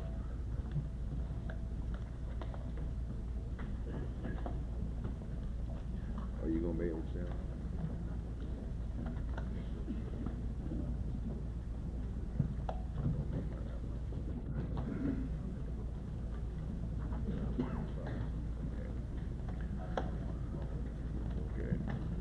Thank you, Claude. I'd like to announce a meeting of the Cope Committee at 1:15 and Paula C and D on the lobby floor.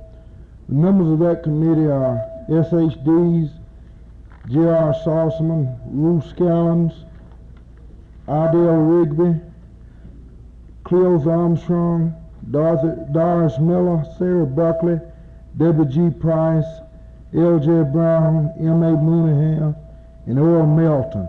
Thank you. Bobby Caldwell was also added to that committee yesterday. Okay. That's at 1:15 in C&D? Right. Any other announcements?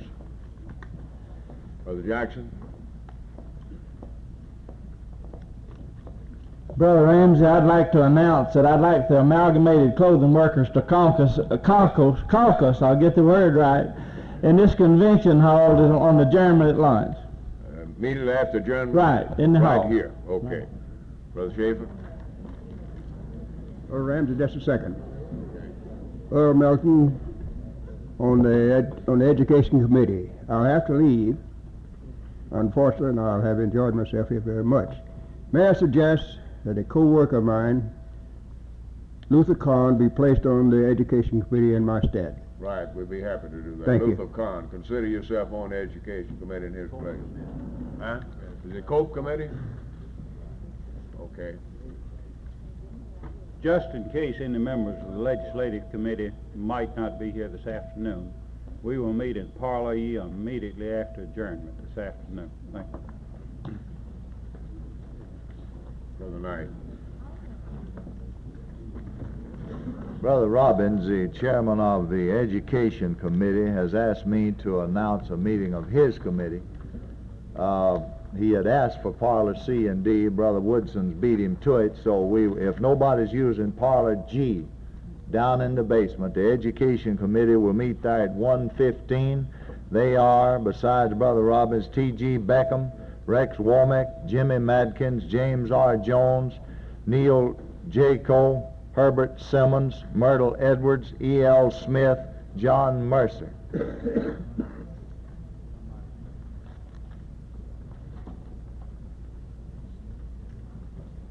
I understand our committee is dealing, and this will be the meeting that we deal with a resolution which has been some request made to appear before the committee on. So that's immediately after adjournment at 4 this afternoon. The committee will be in session. Anyone who wishes to meet with the committee relative to the resolution, and I think they know what we're talking about, please feel free to appear. Do we have any other announcements? Brother Forrest?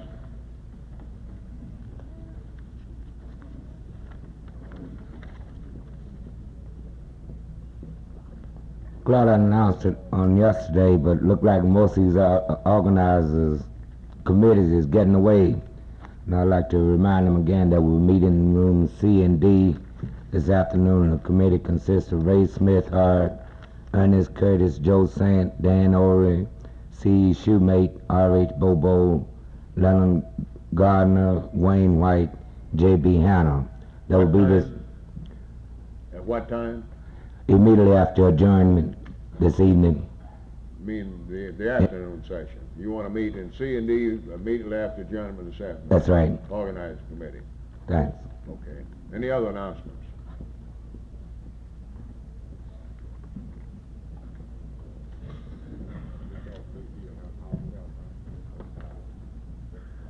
6 o'clock?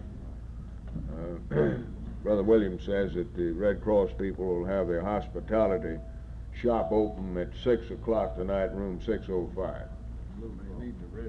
Did I say Red Cross? Blue Cross. Sorry. Blue Cross. Blue Cross. All right, do we have any other announcement before we recess for lunch? Not, we'll stand recess until 1:30 p.m. this afternoon. Blue Cross.